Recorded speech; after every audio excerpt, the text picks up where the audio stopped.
following program is rated TV MAL. It contains strong language and is intended only for mature audiences.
I wish I had that Tipples clip right now.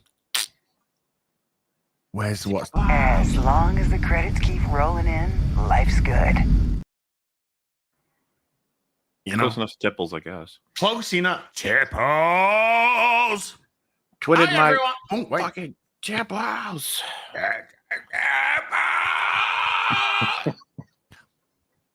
Some really long Tipples, you know? It's like the weirdest. It's like the weirdest origin story of a supervillain. You know? Oh my god, Supermuck weirdo villain man has destroyed half of the Asian continent. Well, you see, when I was a child, my mother twisted my tipples. And from that day forth, I knew the world was a dark place. You reminded me, like, they will. I wouldn't put it past most of modern villains to be written that way at this point. I think that's probably a better origin story than most villains in comics, right? I was actually about to say, yeah, no, that makes too much. Yeah, that's too good for that. They'll usually just be like, I was standing in line to get a coffee and someone went in front of me, and well, that's what I knew. The world was a cruel and dark place. I was helpless that day as I attempted to get my mocha oat milk latte with extra foam. Poor man. Poor man. Or is he even man? Who knows? Hi, everyone. Welcome to the real BBC bagging, boarding, and chatting. We are Garryless today as he is in Peru doing the Peruvian stuff. Imagine going outside, dude. What the fuck? Imagine going outside. No! He's lucky we don't just straight up fire him at this point. Like, this is a nerd show. Going outside is kind of against the whole point. But if he wants to, I guess. Yeah. I mean, look. Despicable. Sometimes people go through a midlife crisis. Mm-hmm. And going outside, getting fresh air, experiencing a new place, a new continent, incredible history. I mean, it's just gay. Yeah, I was going to say. Yeah. This is why I add so many different mazes to my editing dungeon. So if they do escape, you know, they end up in another editing dungeon. It's like a movie where right at the end, they're like, oh, it's the exit. And then they open it and it's just the entrance. Oh. And they're like, oh, no. So I got all cameras down there, so I just laugh. Yeah. Nice. I've locked all the doors and windows in my house, and then I posted the keys outside so I cannot leave. And then so annoying when you get like burglars or whatever breaking in. You're like, excuse me, yeah. I don't want any breaches. Yeah. So Can you tell me how you got in? I need to seal it because I don't want to go outside. You get that Flex Seal foam and paint on every single thing. It does get hard to breathe, but that's why you have oxygen tanks, obviously. Well, I just sniff my own farts, so that as well. Yeah, it's a nice little cycle. How you doing, Molly? wonderfully. I did like a little return to Outlaws stream. I know. was- Why? Everyone in chat was terrified. They were worried for my health. They thought, "Oh God, it's all falling apart. He's dying. He's lost his way." I just wanted to reassure people I'm making a supercut of sorts, right? And you know, I needed some questions answered. To give you an example, I'd heard that if you get your reputation down to 0 with everybody and then complete the game, it'll crash because the game relies on having an ending. yeah, because it relies on having at least some with someone for them to turn up to save you. I did manage to test that. It did not crash, unfortunately. They just sent Kira to come and save me. That game fucking loves her. I think she's the default one. She's the one that came and saved me when I had full rep on everything and when I had 0 rep on everything. So I think she's the canon one in the game that saves you. You know what I mean? Mhm. So lame, you know. Should be shot from the cannon. Yes, there's so many, and I mean so many different things that I was testing, and you could even see in the comments. I think there's plenty of like timestamps and stuff of just I broke the game in so many more ways than I even expected to. It's almost a little addicting sometimes to just be like, all right, guys, I'm gonna go over there and talk to a person. Let's see if I fall through the floor. You know, just stuff like that. Yeah. Like I said, Gollum. Like you remember how that went back in the day. The classic. Do you know, it feels like a fever dream. Yeah. It doesn't feel like I actually played it. It doesn't feel real. It just feels like I was on something, LSD, something like that. And I was attempting to play like a regular, Tomb Raider, but it came out like Gollum because I was just tripping balls. It's one of my favorite eras, you know, the Gollum era of all of us just being just surprised by this killer entry. You know, I said we should do like the Acolyte fans. We should raise $2,000 for them to make Gollum 2. That's all they need, right? Yeah, but if they raise £2,500 through PayPal, I will play Star Wars Outlaws. I'm not even kidding, dude. If we actually did a petition to make Gollum 2, we probably would raise more than the Acolyte people. Like,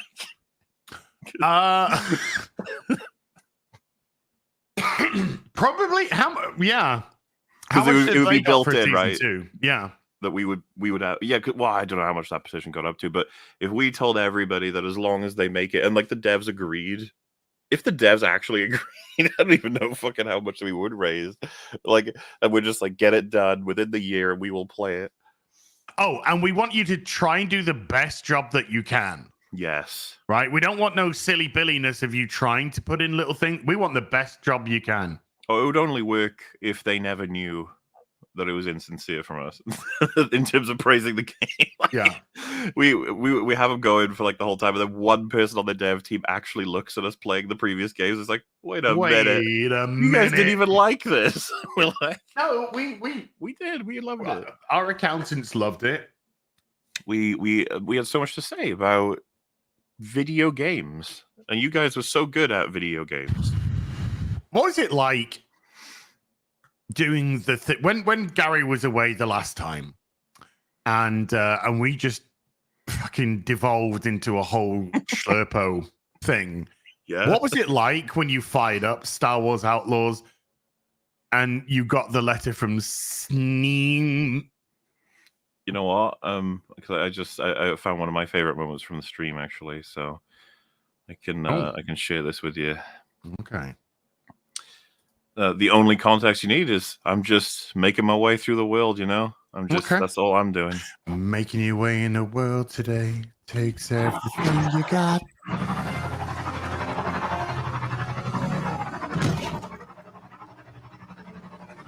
Nice and normal. Everything's fine. Uh-huh. You're not supposed to do that. I'm kidding. No, K-Vest, no. Hey, what's up?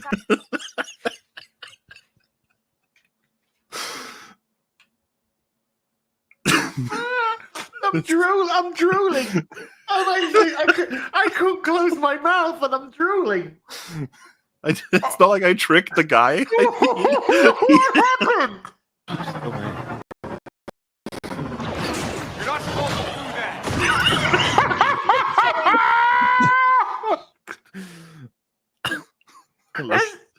That's so funny.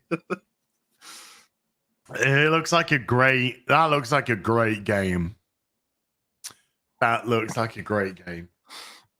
Oh yeah. Do you think we're never going to have a game like Gollum again? It's impossible. And then AAA are like, oh hey, no, we can do this. Don't worry, we've got the hundreds of millions of dollars to recreate it. That's what they were doing. They were trying to recreate Gollum, which I get. I understand that. Lord of Ring Gollum. Oh, here we go. So context here is I was like, I think I found a spawn point and I want to play with it. Okay. And K-Vess, as you know, as she's more of a brawler than basically any character in fiction. She's she's one of those like fists of fury, trained her whole life, can beat 10 men in a row with ease. Yeah. Okay. Yeah. Well, Batman's kind of weak compared to K-Vess. Let's go.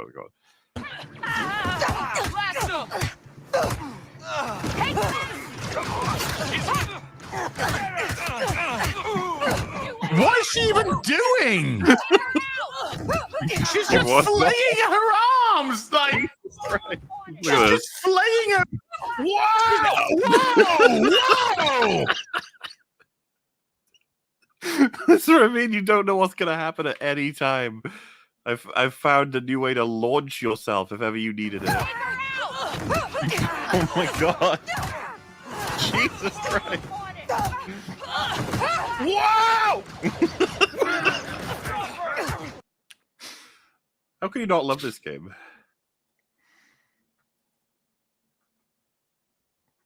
What is this? What was the straight arm, open palm slap fight? I don't know. She's swinging everywhere. You can like triple kill because if you have 3 guys to punch with one fist in one motion, I feel like the third guy you hit's probably gonna get a pretty low power hit because the first 2 have already taken the brunt of your power at most. But no, these guys, they just get wiped out. She's so powerful. Dude, that's like watching a 10-year-old girl fight when you're in infant school. Yeah, she's like, and it's just like Carly and Sarah were just like they were gonna fight in the playground, and he's just like, "Come on, you bitch, I'm gonna fucking have you," and he's just like, "Oh my god," and then they just come at each other like that. And all of them are like, ah! Yeah, just swinging for the fences, straight arm, fucking palms out. And he's just like, whoa, and you sit there as the player being like, oh my god, this is working. I'm winning. Yeah. They're dying. They had to infinitely spawn enemies to try and take her down. That's how powerful K-Vess is. If we did that Ultimate Showdown shit with her, think how high up ranks she would get. She'd be like slapping Wolverine's adamantium claws away, just like slapping away. And you've seen the kind of power. If he tried to hit her, she would bounce away to freedom and safety. You can't get her. Yeah. Like that end fight between Master Pedo and Smilo Ren in The Acolyte. When they just went, hey, these guys are Asian. Do you know what we should do? Crouching Tiger, hidden racism. I think the devs would say, they're like, that was a reference. Don't you worry. What happened there was not a glitch. It was a real special unlock. Yeah. Nice. She propelled herself back.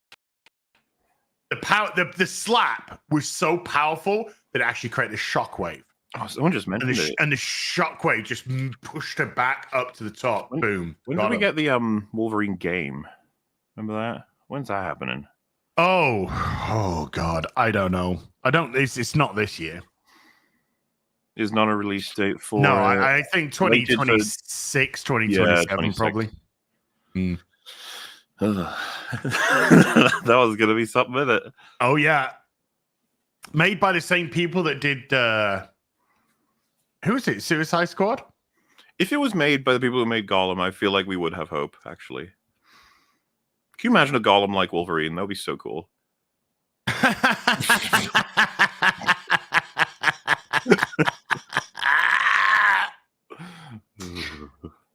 Lock balls. Same people that did that's it, Insomniac. That's it, Insomniac are doing it. Oh no. Spider-Man 2, not known for That was a super It's a great interesting story. one. Yeah. Did you play it? Because like it No. went from being something that like the world's like, oh, I can't wait for Spider-Man 2, blah, blah, blah, and then it came out and like it's like disappeared Yeah. at this point. Because I even think it actually affected the cultural footprint of the first one. Like it feels like that thing. It's just it like it dudded, for lack of a better term, I guess. I didn't play it, but like I hear the story wasn't that amazing at all. all I remember about the Spider-Man 2 is hearing that they try to elevate Miles well above Peter. Peter retires at the end, so Miles can take over. Yeah, Miles can take over for Peter. How old is he in that game? He's not even like. No, he's like 21. I don't know. Insane. And then, well, yeah, he's like, I hand over my white privilege to you. And Mary Jane had a jaw like glandular fever. Oh, I know as well. There's a Mary Jane mission where she beats the fuck out of a bunch of people, right? Oh, she gets the Venom suit or something. Oh, that happens too, but I'm almost certain there's a Mary Jane specific mission, and she has like a taser. You go around. I wish I remembered, but I remember seeing the clip and being like, "What the fuck?" And then don't you play as someone blind doing graffiti or something at some point? A gay blind graffiti artist girl. Gay graffiti, Yeah, and she just goes around graffitiing flags. Spider-Man 2. Yeah, it dropped off a cliff, man. It just. Yeah, because you just don't hear about it anymore at all. No, and like you said, when you talk about the first Spider-Man game, a lot of people would. She wasn't blind; she was deaf. Miles' okay. gay girlfriend. Boobs.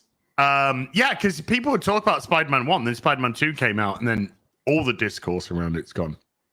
Oh yeah, here you go. She's doing some like K-Vest shit. Obviously not quite as powerful, but she like runs around just zapping people in her level. I remember people mentioning like, "What the fuck is this?" It's the Western gaming industry. That's what it is, which is doing so well right now. Spider-Man. Well, I mean, yes.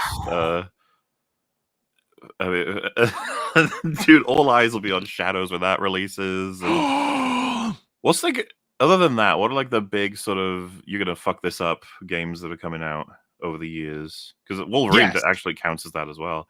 Captain America with Black Panther, that one. Oh, I feel like I'm out of the loop on that one. Aren't they doing like a World War II Captain America with Black Panther video game? You know what? Now that I'm thinking about it, I feel like that has. Oh, Dragon Age Veilguard, of course. Yeah. Is it called Rise of Hydra? Maybe. Marvel 1943. Okay. Oh yeah, Marvel. Yeah. That's it. Yeah. 1943 Rise of Hydra. Yeah. I can imagine that being a well.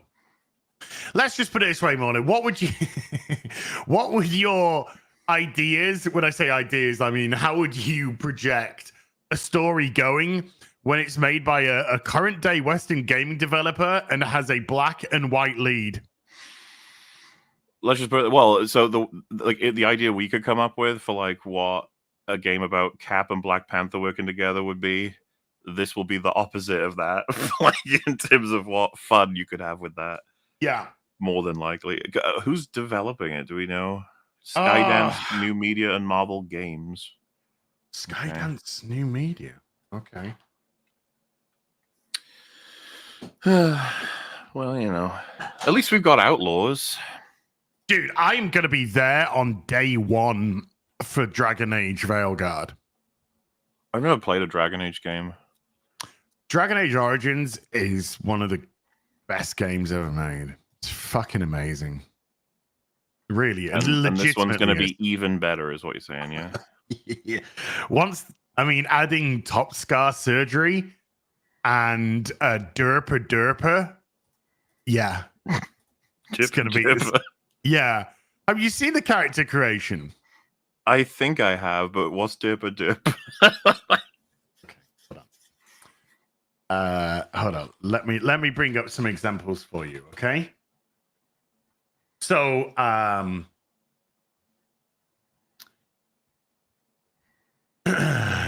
Dude, how is there never like a Cap and Right. Bucky game? I'm just trying to. Right, I'm trying to find. I because they got to get rid of Bucky and put Black Panther instead. How cool would that be, man? Like a co-op game, like a good old-fashioned, actually good. You play online. That'd be nice. I'm just trying to find. Right, let's find a good example. Let's. I want to find the.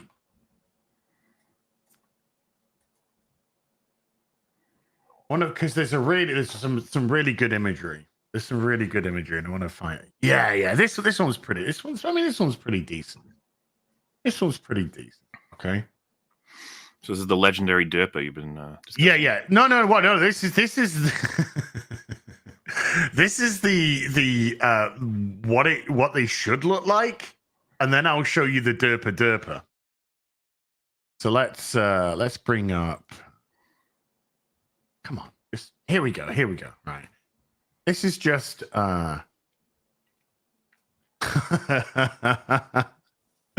okay.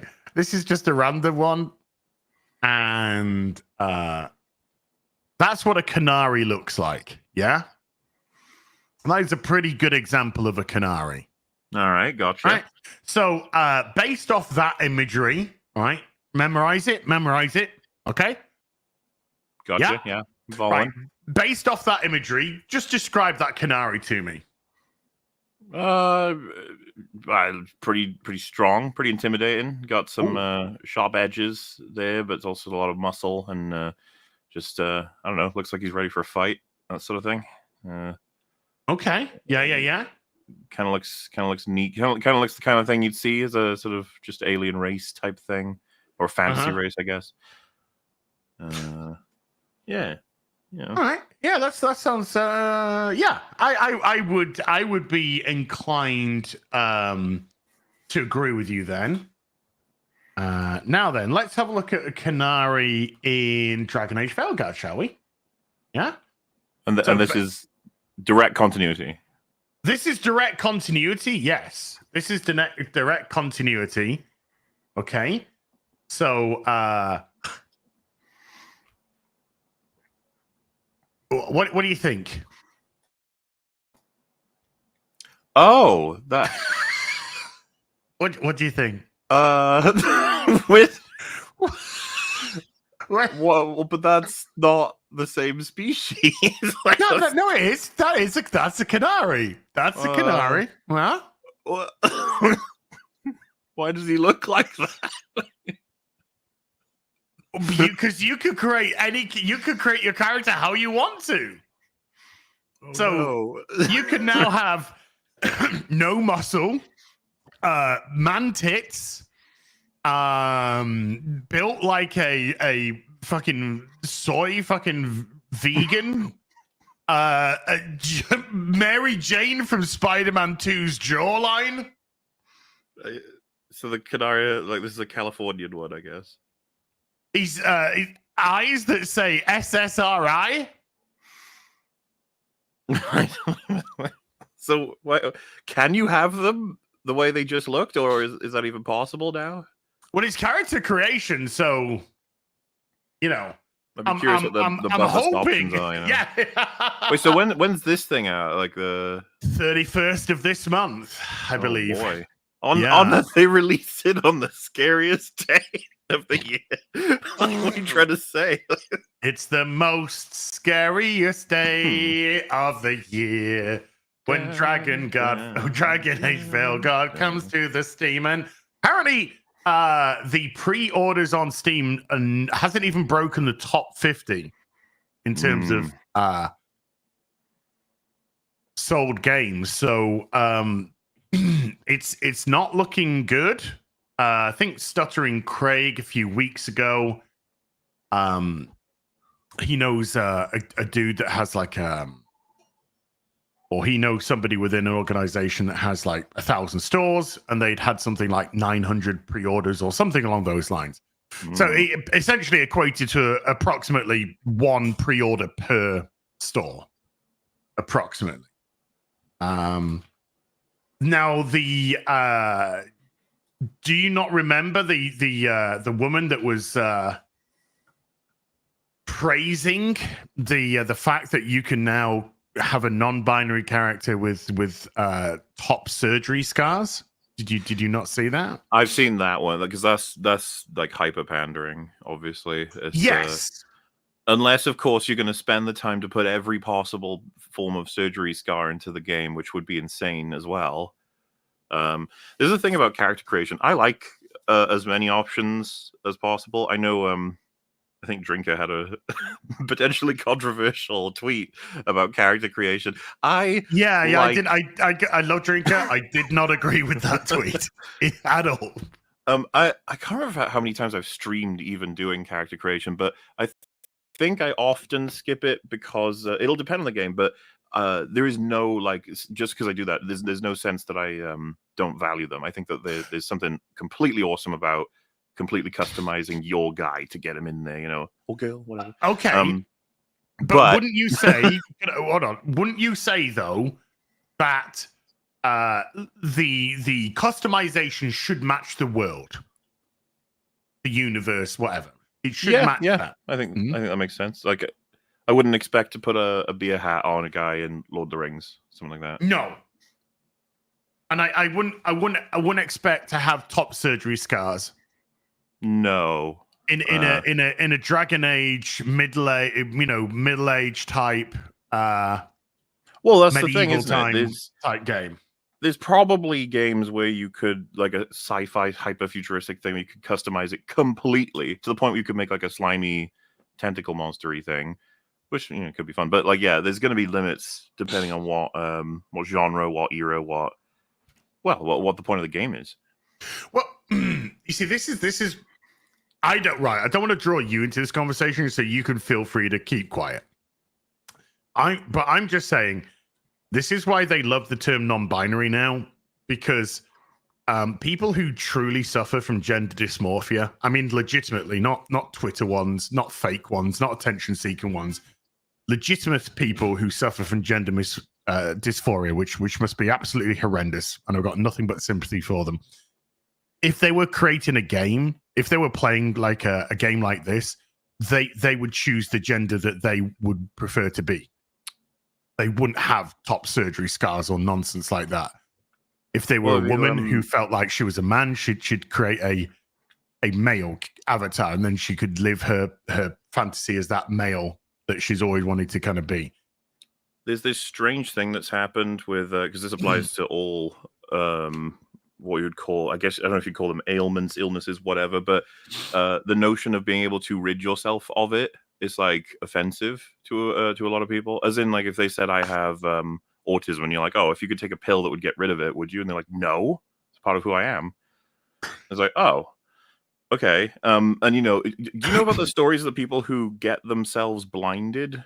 They say that they are blind people that can see, so they'd rather be blinded. I've heard stories of people who want to be like, want to have an appendage removed. Yeah. There's people who've had their legs removed because they feel they shouldn't have, or something like that. And I was like, so they're the people who like desperately need help.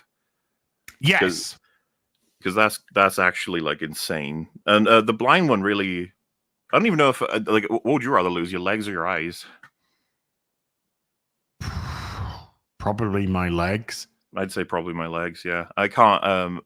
I can't deal with like the idea that someone would willingly blind themselves permanently. That's. Well, clearly that's a mental disorder, and that's what needs to be treated. Not the sight. The mental illness is what needs to be. Yeah. Investigated and researched and empathized with and treated, but going around amputating people and blind, that kind of. But to me, when you're living in these fantasy worlds, then the rules of those fantasy worlds apply. Like, if you think about, you could think about Star Trek, and you think Star Trek, this is this bright future. This is how the future of humanity. Has developed when we all kind of cooperate, work together, and all this, and it's brilliant, right? there's also a very sinister side if you really think about it, because things like things like gender dysmorphia, things like that would be completely eradicated. People wouldn't have they them pronouns or pretend to have that sort of nonsense, because the technology would exist to make them what they want. You'd also have to go with whatever's been done before, right? You know, like Pike, you'd have to look at what kind of surgical advancements or what has been able to be cured or not. And what I'm saying is, like, Dragon Age has got, this is a sequel, right? This is the fourth Dragon Age, major Dragon Age game. So, like, yeah, it would be weird if you have a whole new set of different advancements that have no, like, history at all, or sort of way of being developed in any way. What I'm trying to get at, though, is if these things are genetically put into it, if they are genetic makeups, then those genetic makeups would be eradicated because they'd be identified in pregnancy. Oh, is that what? Because I does Star Trek in the universe, do they sort that sort of stuff out that way? Because I don't think I've come across an episode yet that's gone over it. Like, well, they had all the eugenic stuff, so you could sort of design the babies, and then that got outlawed. Yeah. But it actually ends up in DS9. It's not that much of a spoiler, but no. That's more of a like yes or no question. That's not a spoiler at all, because it depends on your sci-fi universe whether or not they do that. But okay? So you could pose some very awkward discussion points, because if it is genetic, does that mean that homosexuality's been eradicated in the Star Trek world? Because if it is a genetic disposition, your sexuality... I presume if you can change people's code, like down to the DNA, you probably can change that, I guess. So, I mean, that, everything. Exactly. That's really up to you as a sci-fi writer if you want to make it so that you could do that. You know what I mean? So there's some kind of questions, but put it that way, it still operates within that universe and the rules of that universe, etc. The top surgery scars is absolutely nonsense. Like I said, it is just pandering for pandering's sake. The fact that we even know about it, as in like they marketed with it, is more evidence that you never need. It's an actual feature on the customization. Surgery scars, top surgery scars. Yeah, it's pandering. Yeah. So it's not like scars and then you go through them and there's like even that, which would be a bit more subtle, but still whatever. But no, it's an actual box that you can tick. The irony of that, a box that you can tick, huh?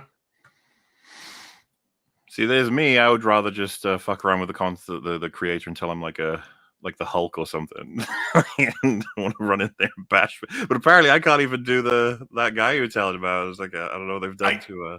Maybe. Well, the thing about the character. Okay, so another thing about the character creation screen on Veilguard, which makes it seem way more sinister than you can imagine, is you literally have a box to tick for top surgery scars. Okay, so you have that pandering element.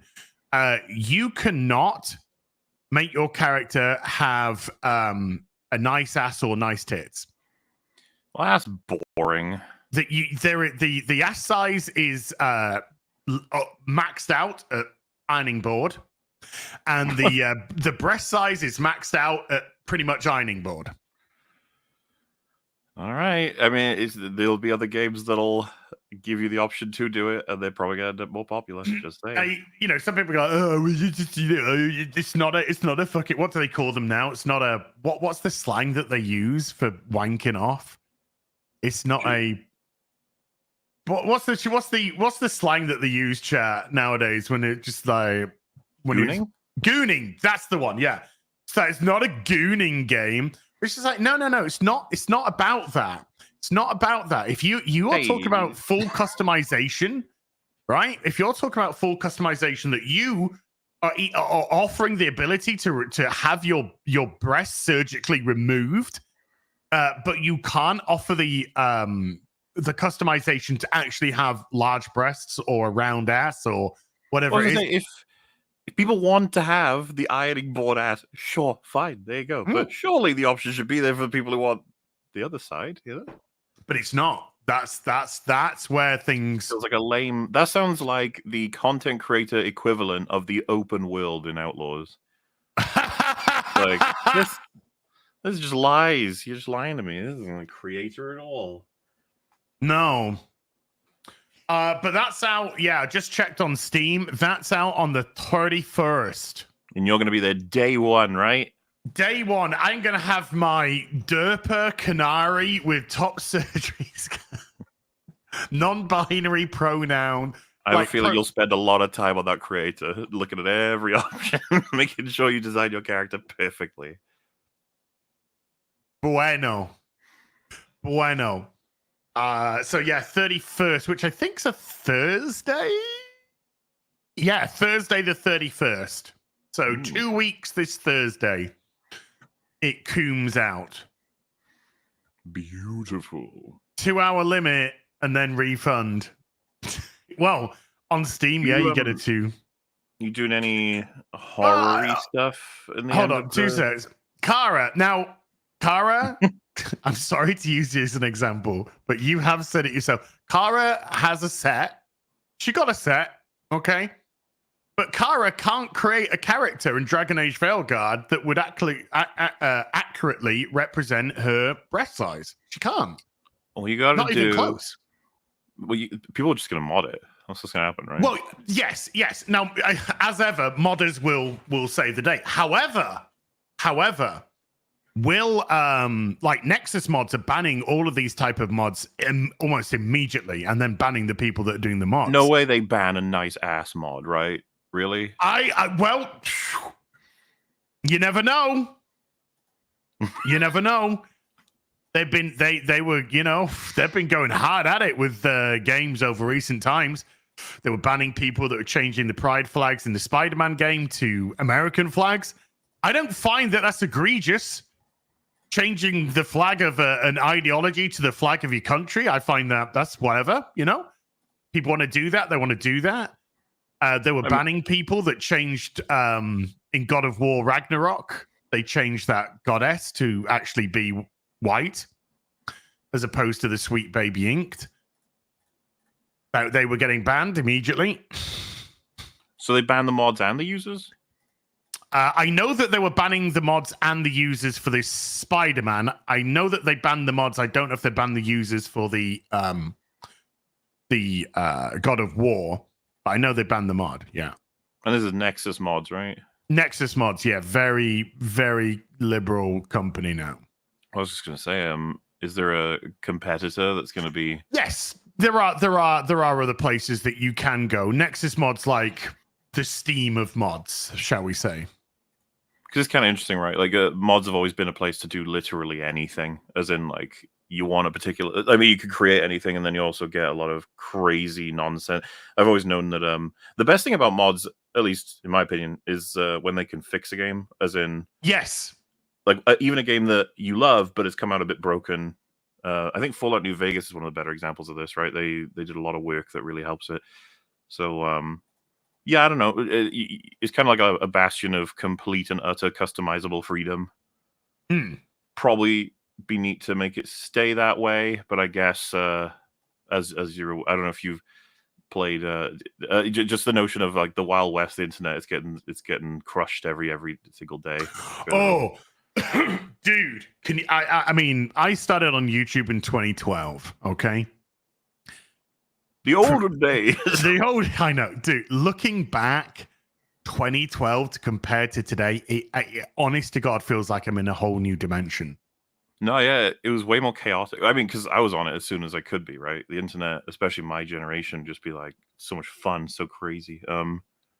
And I feel like if we were teleported or time traveled, I feel like every day that we're discussing things and seeing the new stuff, we would just be like, fucking hell, this is different. And it's like, no, it was a better time, a freer time. Well, just even the content creators that were around then, and now there's barely none. Like I'm talking the major ones. the major content creators on YouTube that were around then. PewDiePie was just starting in 2012. Fucking hell, that's crazy. Yeah. He was just starting in 2012. Now, admittedly, he blew up real quick. But he's even now, he's sort of kind of doing content now whenever he wants to. But he's pretty much retired. He's kind of living the dream, isn't he? He's got the money. He's put his shift in, and now he's living his best life in Japan with his wife and a new kitty, surfing all the time, doing all the things that he wants to do, living quite a frugal life, a minimalist life. He seems to be a very happy guy, and good on him for that. But he's kind of like semi-retirement. And then you think, who were all the big ones back then? I remember back then, everyone was tuning into your Screen Junkie. Your Honest Trailers and your Rap Battles of History and Jenna Marbles and all that kind of stuff. And they've all just kind of, college humor was massive back then. Yeah. And it's just all kind of gone. It's all gone. And now it's just a bunch of fucking YouTubers like shouting at each other. Everything feels a bit more sloppified and less I don't know how to put it, like just completely off the cuff insane chaos. That's one of the things that's really sad about YouTube that cannot be denied by anybody, is that the era when it started, as much as you'd have a shitty quality, like literally as in bitrate and stuff, and shitty like curation, you never know what you'd get though. Like you'd be like, it would just be the most insane videos that go viral, and they're all completely different, and they're all from all over the world, insane nonsense, and you'll get a big laugh out of it. Like, I don't know, there's something really charming about that has almost completely been flattened now. There's only a very particular form of videos that get around in all different kinds of places. A lot of it very, very slop. The word slop keeps coming to mind, and it applies not just to the AAA high budget things in media, but also a lot of YouTube. A lot of it is built and encouraged to be like a particularly, how do you put it, like a perfectly bland but a slight bit of spice. I like sanitized. Yeah, sanitized. Safe edgy is something a lot of people will say. Safe edgy, that's a good one. I hate safe edgy. It sucks. I can understand that. That's actually a good terminology, though. Diluted. That's vapid. Diluted, vapid. Yeah. Formulaic. Yeah. It's a question I've asked a couple people before, but I'm just curious how you would answer it. Isolating it so that you can't go and save a whole bunch of lives. But if you were sent back in time, specifically just with all the knowledge you have now, what would you do on YouTube? If like I said, I'm isolating it such that that's the only choices I'm asking you to make is, we put you all the way back to 2010 and you start your account and you know everything that's going to happen. What would your trajectory be? What would your plans be? Well, I mean, if you're going back to 2010, then you would probably leave gaming content alone, because gaming content couldn't be monetized on YouTube back then. That's probably a good investment, though, right? It's a good, yeah. I mean, it's a decent investment for the future. But if you wanted to do your gaming content, then you'd have to go through a third party, like a Machinima or something like that. So knowing the sort of lifespan of Machinima, I guess you could go for a partnership with Machinima. Or I probably wouldn't. I would try to, whatever is monetizable at the time. Would that be vlogging and stuff? That was pretty popular. Vlogging was the biggest one. Remember back then, everybody was, the bigger channels were algorithm chasing. They were very in tune with how the algorithm works, and they were chasing that algorithm. So the content that's why the content was so fucking crazy and all over the place. Is because they were chasing that. Honestly, I would kind of, if I was to go back, I would still kind of do what I'm doing now. I was going to say, I would start EFAP immediately. The only problem would be 2010. That would make me 17. Yeah, I'd have to find Rags and Fringy and Wolf somehow. Yeah, that would be the really weird thing, having to find all of you guys way earlier. Because I think I'd be able to find you pretty easily, right? Yes, probably. 2020, actually 2010, I wasn't online much. So that's the crazy thing. I was I'd have a list. I was working and playing video games. That's what I was doing in 2010. Didn't have a PC. I had a Well, that's the thing, PC I for a wasn't little bit. even, Yeah. I didn't have like I was far from being able to start a career on YouTube at that point. But however you could monetize, that would obviously just be the thing to jump on. But I was going to say simultaneously, I'd actually have a list of people, and I'd have to check once per like week to see if they've got an online presence yet. And Yes. Yeah. and when you see the account has been made, you're like, oh, you sent a message. Well, yeah. I mean, yeah. My account was created on April the 11th, 2012. My first video came out April 13th, 2012. So that would be very easy to kind of get me from there, from my early YouTube days. Imagine I figured out how to go hyper viral because of all the knowledge I have. And then in the video, I like, here is a list of people. Hopefully this reaches you.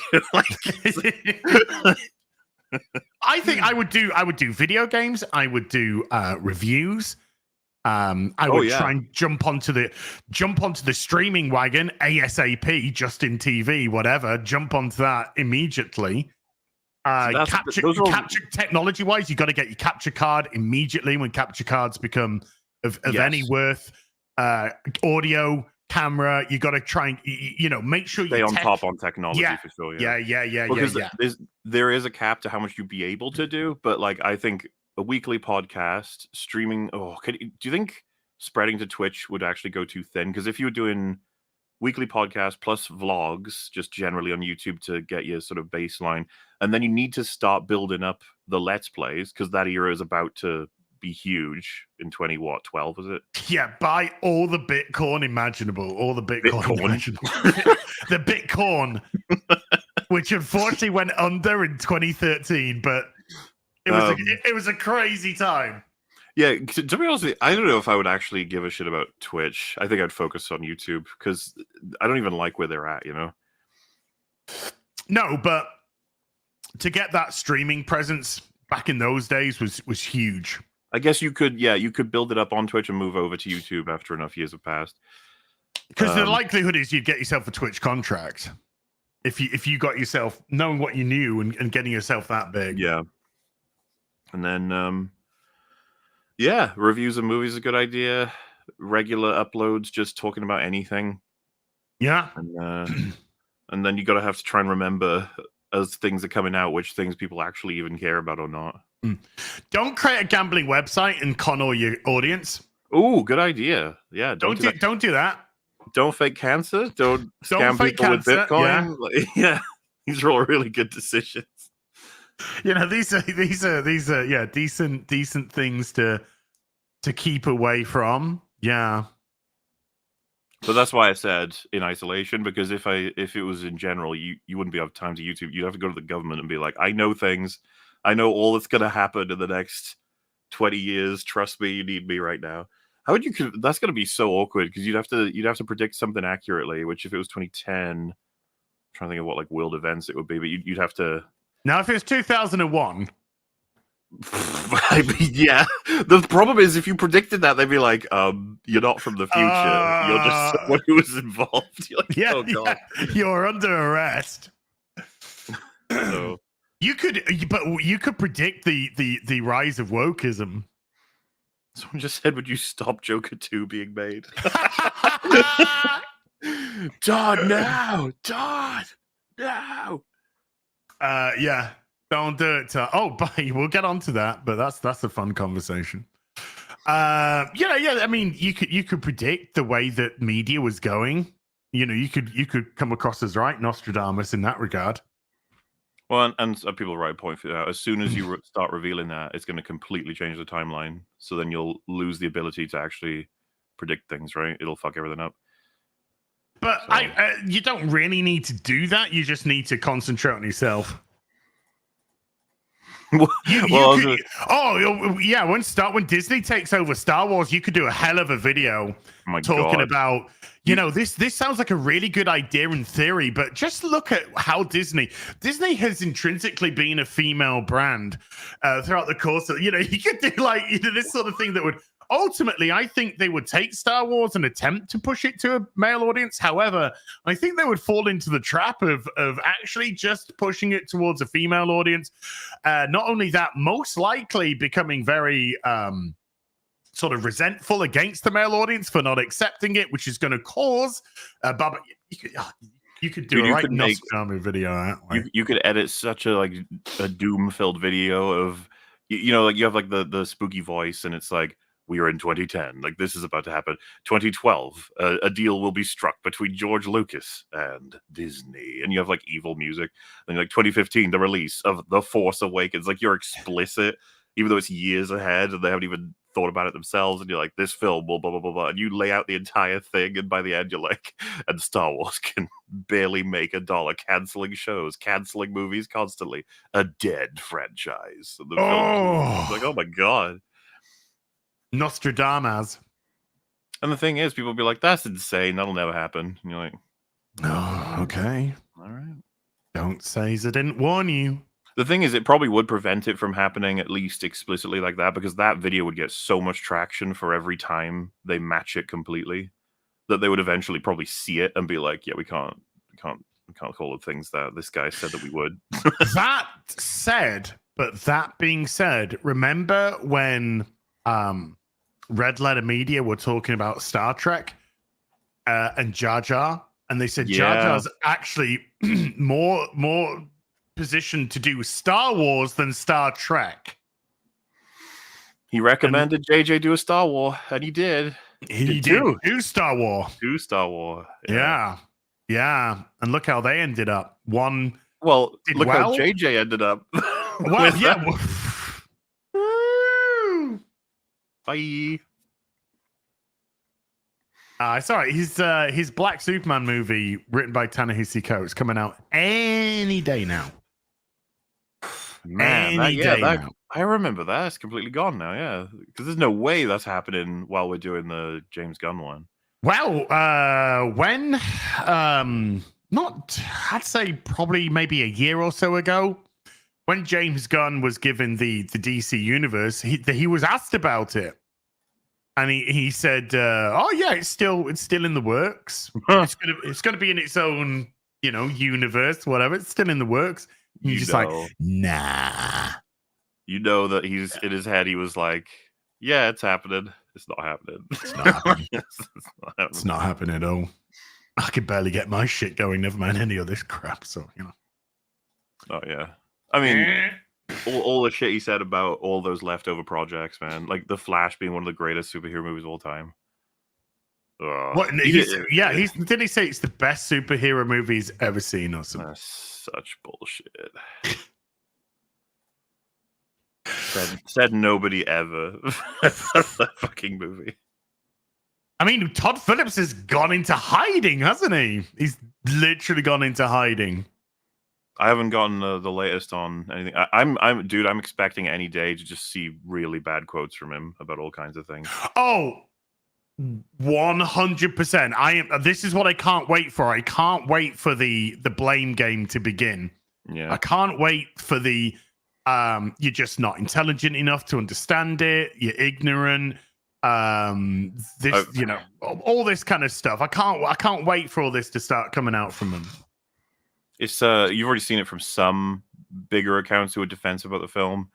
The notion that it's like Joker 2 will be like someday. I was like, dude, it's never a good position for your thing to be in if everyone's saying, don't worry, they'll like it later. Like, no, okay, no, but since we sort of organically pivoted onto Joker 2, you are most likely aware Joker 2 is coming to streaming services on the 28th. The modern way of knowing when something has failed, for sure.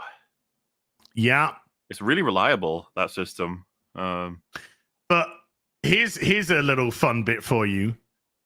Borderlands did a month in a cinema. This is coming to streaming before a month's over. Good lord. That Before to be clear, 4 weeks. Before 4 weeks is up. Before 28 days is up. and the reason for this is like they need to get it on streaming because they believe full-heartedly that this is the best way to make as much money now before losing any chance of making any money at all. It's like get it on streaming, try and get to more hype, get more people to watch it. It's done. I think the more accessible it is, because people aren't going to the cinema. So if it's on streaming, it's more accessible. People might be more inclined just to pay for it at their sofas or their desktops. Because that's the reason they're not going. The reason this is a reliable factor is because the exclusivity of having a movie in the cinemas is like if it's working, it's working. You don't need to put it on streaming. As in, take like Deadpool, Wolverine, Alien Romulus. Wolverine. Neither of them needed to rush out because the cinema money was just coming in. And so what's funny is I'm pretty sure Romulus is coming out around about the same time as Joker 2 on digital. Whatever. So it's just like, yep, there's an easy comparison for you about just how badly Joker 2 has done. Which, I don't think it surprises any of us. No, not after seeing it. No, I'm just looking at Deadpool Wolverine, and it did. Holy shit! 80 days at the box office. 80 days. 80. Isn't it? It's now broken the record. It's the top box office for an R-rated movie, right? Yeah. Oh yeah. By a like 200,000 now or something like that. Beating which movie, Mauler? Beating probably all of them. Right? Oh, Passion of the Christ. You talking about? No, that got beat by another film.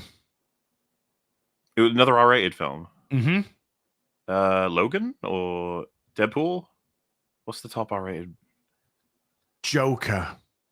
Oh, of course. Of course. It dethroned Joker right as Joker 2 dethroned itself.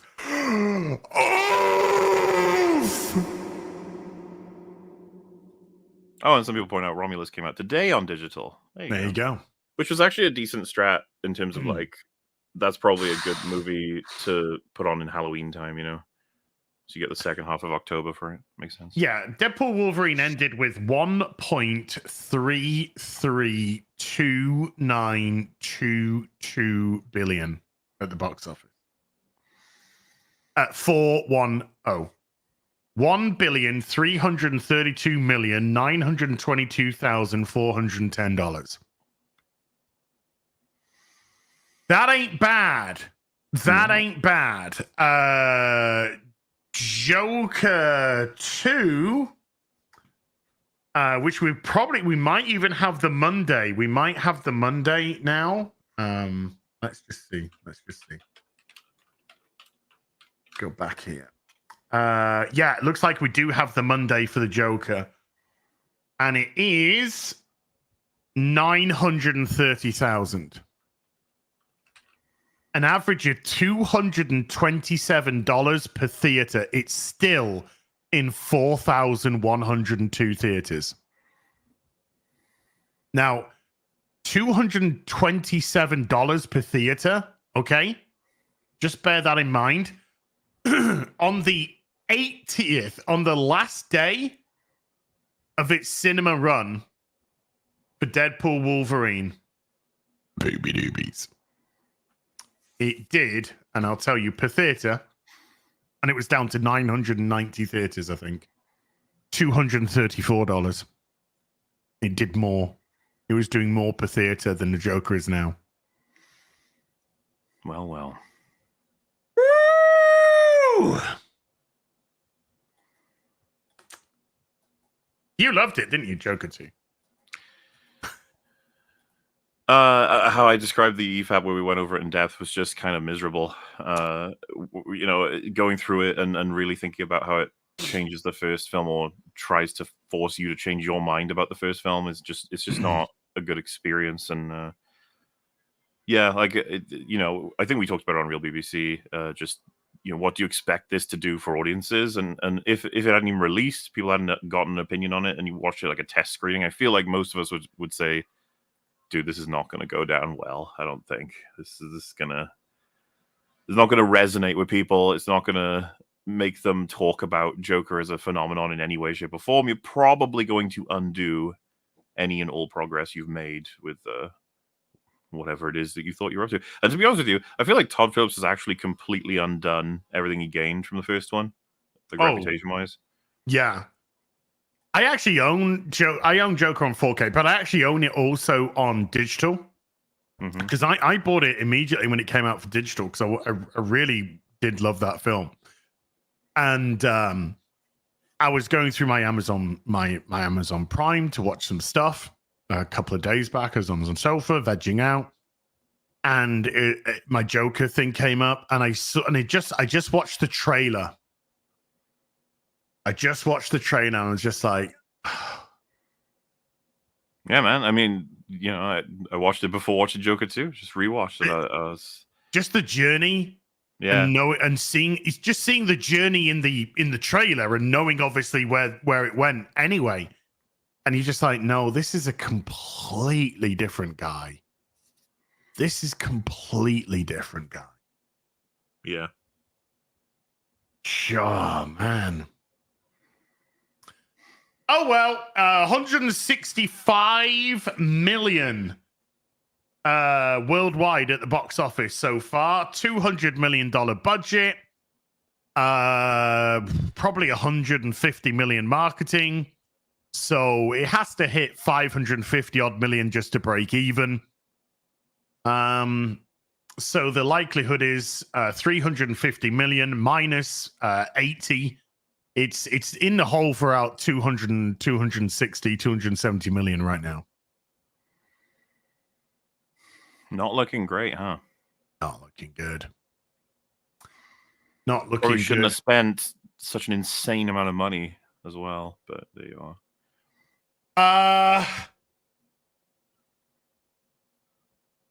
Madame Web. Yeah. That's my baby. I love Madame Web. When we get the sequel, that's what we call a Gollum-like movie. It's in the genre. Okay, I just want to quash some misinformation. Okay, Joker 2 is doing better than Madame Web. Okay, there's a lot of I know there's memes out there going when Madame Web realizes it did better at the box office than Joker. They're funny memes. However, you had a bad dream as. I know. I'm sorry. But unfortunately, chat, it's not true. Madame Web only did 100 million worldwide and did 44 million domestic. So no, Joker unfortunately does have that beat. Well, Madame Web had the better cultural impact, inspired a lot of great work. It's a big old. Remember when Dakota Johnson did that like marketing for it? She's like, I think you're gonna like Madame Web so much, you're gonna see it twice. I don't know when she realized, but there was a point where she was like, fuck, why did I agree to this? However, if you want some fun news, Joker 2 is not even close to beating The Flash.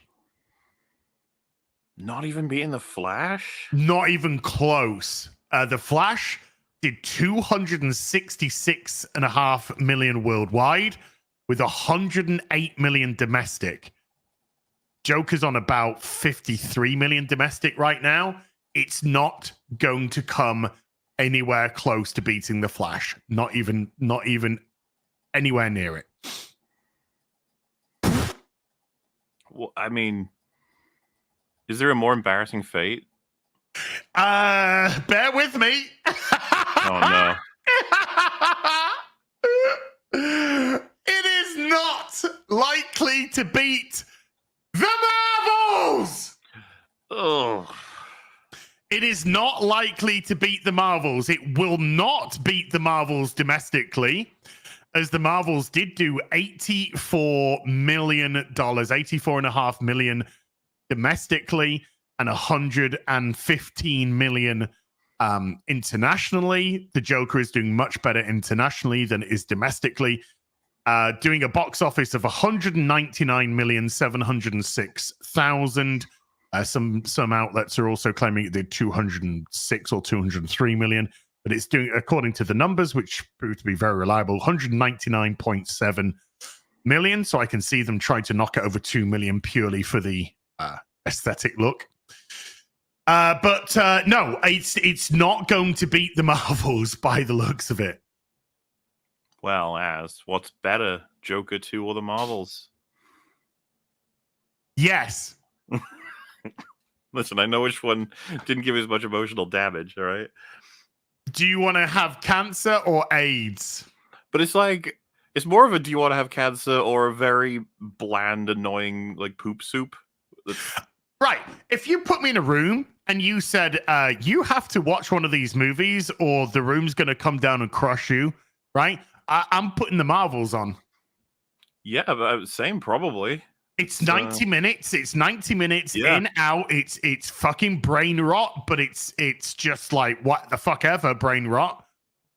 I would come out with less brain damage from that than seeing Joker 2. Joker 2's got better cinematography, it's got better lighting, it's got better editing, it's got better acting, for absolutely sure.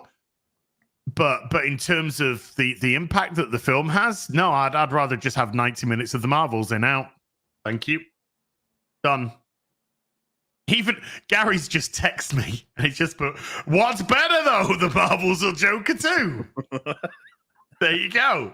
And it's the question that people are it's the question that people want to know. But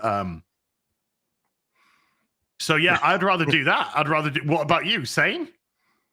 Well, the question you came up with, I would absolutely choose the Marvels, and the main reason would be it's 90 minutes. But like, I mean, I don't want Joker 2 to exist. You know, it's like a tumor on the first film, and it's nothing but a miserable experience. So, what would I say in total about the Marvels? Like, well, it's just a garbage slop movie that's, you know, it's terrible, but there's some funny nonsense in it. You know, like, it's completely inoffensive to me because we all knew what the fate of the Marvels was. Yeah, when they fucking wrote the first word as to making it, you know, it's cringe. It's like watching a very long episode of The Office, but with no humor. Yeah, just the cringe. Just the cringe. But yeah, like I said, just seeing that trailer though, I mean, this is total first world problem, by the way. It's so annoying because Hot Toys have just announced their Joker from the Joker. Not from Joker 2, from the Joker. Mm-hmm. Hot Toy recently, the Artisan Edition, which means it's got rooted hair. It's got a bit of the set from the Franklin show, you know? And I was like, snap one up. I was so happy to snap one up. And I was just like, fuck yeah, I do have a third-party one, but now the Hot Toy version, this is going to be fucking sweet. And now it's sort of like, well, I only put a deposit on it. So I can cancel. James Gunn just released a picture of Superman in crypto. Let's have a look. Oh yeah. I saw this. Yeah. Okay. Is this just 2 minutes of it spinning around? Okay, so this is it's as most things, it's a nothing burger, but yeah, he's just released this. Oh, okay. Yeah. Superman and crypto, watching the world go round. Look at all these countries, crypto. Not a fucking one of them watch Joker 2. Oh, nor should they. It's nice. Look, hey, it's nice. It's a nothing, but it's cute. You know. Yeah, it's cute. It's a cute doggo. Doggo. We don't deserve animals. We don't deserve animals. They're too good for us. That's nice. It's fine. Now, what's the film going to be like, James? I would love. You know what? I would fucking love it. when it comes out and we do our next Real BBC after it, and we just start up the stream, we're just like, fucking hell, that was really good. That was actually That'll really be... fucking. It'd be. I would love to be able to do that. Yeah. It'd be such a blessed relief. But you can understand the levels of skepticism that everybody has. Surely. I mean, easily, yeah. DC's never not been in a rocky place at this point, isn't it? It's been so long now. I mean, it is unfortunate that dog's dead. Because in space? Yeah, they can't. But, he's a special doggo. He can breathe vacuum. Is it actually is Crypto gonna be in the film? I guess so, yeah. Is Crypto actually gonna be in the film? That'd be crazy. Wouldn't surprise me. We've got like 50 characters in this, so that is add a dog. that is true. Yeah. That's my main concern about the film is the amount of characters in it and how to balance them or how they're going to play a part in it. Apparently, yes, Crypto will be in the film. He'll also be in Supergirl as well. Huh. All right, then. The media's been saying Crypto will be in it. Huh. Okay.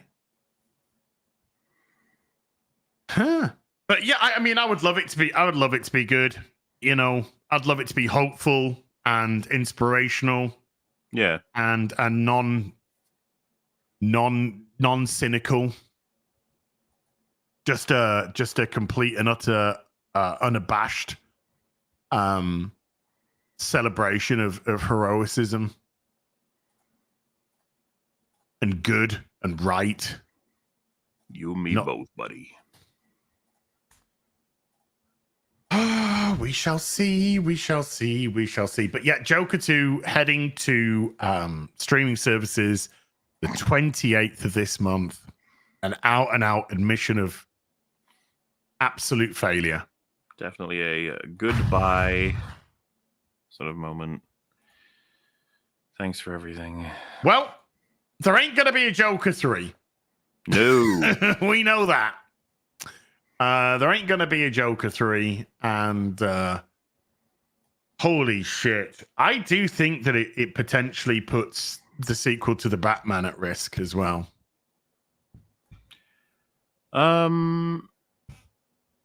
I guess it, in a sense. I mean, what? Because I would have thought that Penguin is gonna do a nice job of giving some level of like actual support and interest in Batman 2 now. Compared, like I don't see the connection between Todd Phillips' Joker and Matt Reeves' Batman is nothing, okay. Right? All right, let me ask you this then. Do you think the Penguin's success is because it's the Penguin and related to the Batman? Or do you think the Penguin's success is due to the fact that people love a good sort of gangster, mobster type of TV show? Because I think it's more the latter than the former. Well, I was actually going to say, I'd say it's both, plus the fact that it's just good, like well written. I actually think that the script being as good as it is a big reason for why it's actually gaining popularity. Yeah, I think it's an exceedingly well-written show, which leads us, again, very Quinky-Dink and Nike Kooky, onto, do you see episode 4? Yes. Okay, now, before I ask your opinion on episode 4, I've seen it, obviously, and I saw it after I saw a bit of chatter on the interwebs. And there were people saying like, it looks like the show's wobbling a bit after this week. It's starting to show its true colors now. This and that. I was like, okay. And I watched the episode, and I can either give my sort of like very brief opinion on it, or do you want to lead? I'll ask you. I'm not trying to lead you into any trap. Of course not. Well, because it's fun because we don't know exactly. Me and Az have no idea what each other think of this episode. No, we have not discussed this before the stream. But do you want to go first, or do you want to give a couple of sentences, and then I'll give a couple of sentences, and then we'll discuss? Or do you want me to go first? How about we go? I'll go one word for the episode. Okay. You go one word, and then I'll go sentences, and you go sentences. Okay. So I'll start, I guess. Yeah. I have no idea if this will be spicy or not, but excellent. Superb. All right then. They're probably on the same wavelength. First and foremost, that I feel like is an obvious thing to say is I'm going to definitely need to learn her name at this point. Is Kristen Milotti, I think. Oh, the actress. Right. Mm-hmm. Man, I'll have a lot to say in this discussion about how much of an excellent actress she is, and this might be the kind of show that gets to put her on the map permanently, like depending on how it all goes, because it was very, very engaging watching her portray. Are we going to get into spoilers? Yeah. I think that's fine to get into spoilers. Yeah. Portraying multiple characters, essentially. She and the breakage and transferal between two of them. I felt like she put a hell of a lot of work into this. I think she cares a lot about it, and I got that from her face, her eyes, body language throughout. Excellent job. And I think it's a surprisingly engaging and interesting episode that's extremely well written, considering we get barely any Penguin in this one. Meaning, of course, he's a fantastic element of the show, of course, like the primary element of the show. But to know that they can survive even without a large amount of Colin Farrell's Penguin, like that's how well developed. I mean, is it safe to call her the villain of the show? I guess so, right? Who? Her? I don't know. It's hard. I would call her the antagonist of the show. Antagonist for sure. is a better name for it. Yes. So yeah, just that's my sentences. You go. Okay. I 100% agree. I think this is going to get her a lot of roles in films and TV. I think she just absolutely fired her star into the stratosphere with this episode.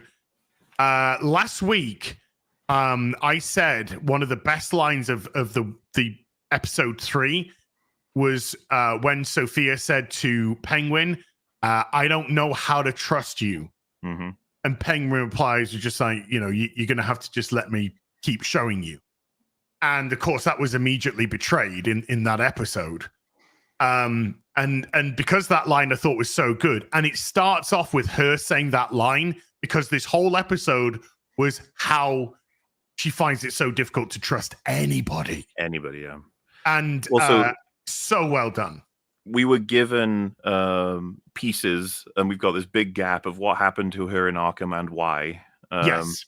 And of course, like I said, Penguin's not gone for the episode. He's actually important to the events as we see them, because of course those two have a history, and we find out exactly what that history is. And I don't know. It was I don't really have many issues at all with how they ran this story, making sure that you understand that he used her to essentially climb the ladder. Yes, a little bit. He uses everybody to climb the ladder. What I liked about it though was I think she made a huge mistake. She didn't treat him properly. And you could say, like, well, of course, his response isn't exactly fucking, equal or whatever. But I'm like, yeah, no, of course. But at least you see why it looked like he was invested in her somewhat. And then she sort of joined in with the rest, right? Of just, yeah, when was that for you? When was that moment for you? Because I had a very specific moment for that. For when I thought that Penguin would turn on her? No, when you realized that she was treating Penguin just like pretty much everyone else. Generally speaking, I don't know if I would pick I guess the big moment would obviously be when the show is aiming to make it explicit, right, in the car after the meeting with the journalist. But even up to before then, I got a sense that she doesn't quite see him the way he would like to be seen, you know? I just thought the moment they really cemented that is when Penguin is in the party and she goes, "What are you doing here?" Yeah.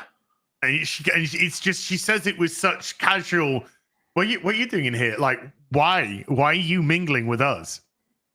And that was just, I just thought that was brilliant. I just thought that really kind of showed exactly the gap between him and how everyone else perceives him. It makes all of this really easy to buy as the decisions he made, right? It's like he could throw in his lot with her more so, or it's like, well, I mean, she met with a journalist, right? Like, why wouldn't he? All right. Okay. Then... There's a couple of things I need to add for context, right? Yeah. The journalist, Summer Gleason, is from Batman lore, by the way. Summer Gleason's from the Batman animated series. She's actually a redhead in Batman the animated series. She's a news television presenter, news presenter. So they dropped a few Easter eggs, Batman Easter eggs, and this Magpie is actually a villain from. Do you know why I know that? Go on. Fucking Batwoman. Oh God, she was in Batwoman, wasn't she? Oh Yeah. no, yeah. I was like, oh my God, I know Magpie. Yeah. So Summer Gleason is actually from Batman the animated series, which is a lovely little nod there. And Fincher, of course, returns. And actually, the actor who played Fincher in The Batman, the dirty cop, who works at 44 Below as well on his off time. So there was nice little Easter eggs in this as well. But anyway, go on. Well, just on the note of the Penguin, I like the pieces we got of him, and I understand why he made the decisions he did, and I can understand why he probably does feel a little bit of guilt, but simultaneously is like, well, this is the world we're all in, you know? So what happened. It's not like, because like we got the context of this after we've seen him justify it to her somewhat, or try to. So like his role in this episode, I quite like. I even like the effort to make him look younger too. You know, like the Yes. And just how much more of a worker More level hair, he is. like thicker hair, you know. Yeah, and just, you know, he's the driver at this point in history. He's very much not. Do you remember in the Batman how he's referred? No, how's he referred? As Carmine Falcone's right-hand man. So he's definitely moved up. Yeah. Well, because he impressed Carmine in this sequence of events. And I mean, to easily move on to when I heard that they'd recast a character who was dead, yeah. I was like, what the fuck was the point in that? And then, of course, I see the scenes, and I'm like, okay, that's fair. Well, it was obvious if you're casting Carmine Falcone, then it's obvious that there's going to be flashbacks. Well, my point is more so that I would have thought you'd want to write it such that you wouldn't need to recast a dead character from the Batman, but they really took fucking full advantage. Holy shit! The scene with him and Sophia was excellent, dude. The fucking tension in that scene, especially when again, we're getting into spoilers now, people. All right, just big spoilers. Go. But you know, so what's been going on is that there's girls that are dying, all in very, very similar ways, and it matches almost 100% with how Sophia's mum died, who she had walked in on when she was young. And there's just an element she's never forgotten about it, well, a couple of elements, but one of them being her mother's fingernails. Right, her fingers, they were all scratched up from clearly trying to stop whatever's happening. Yes, defensive wounds.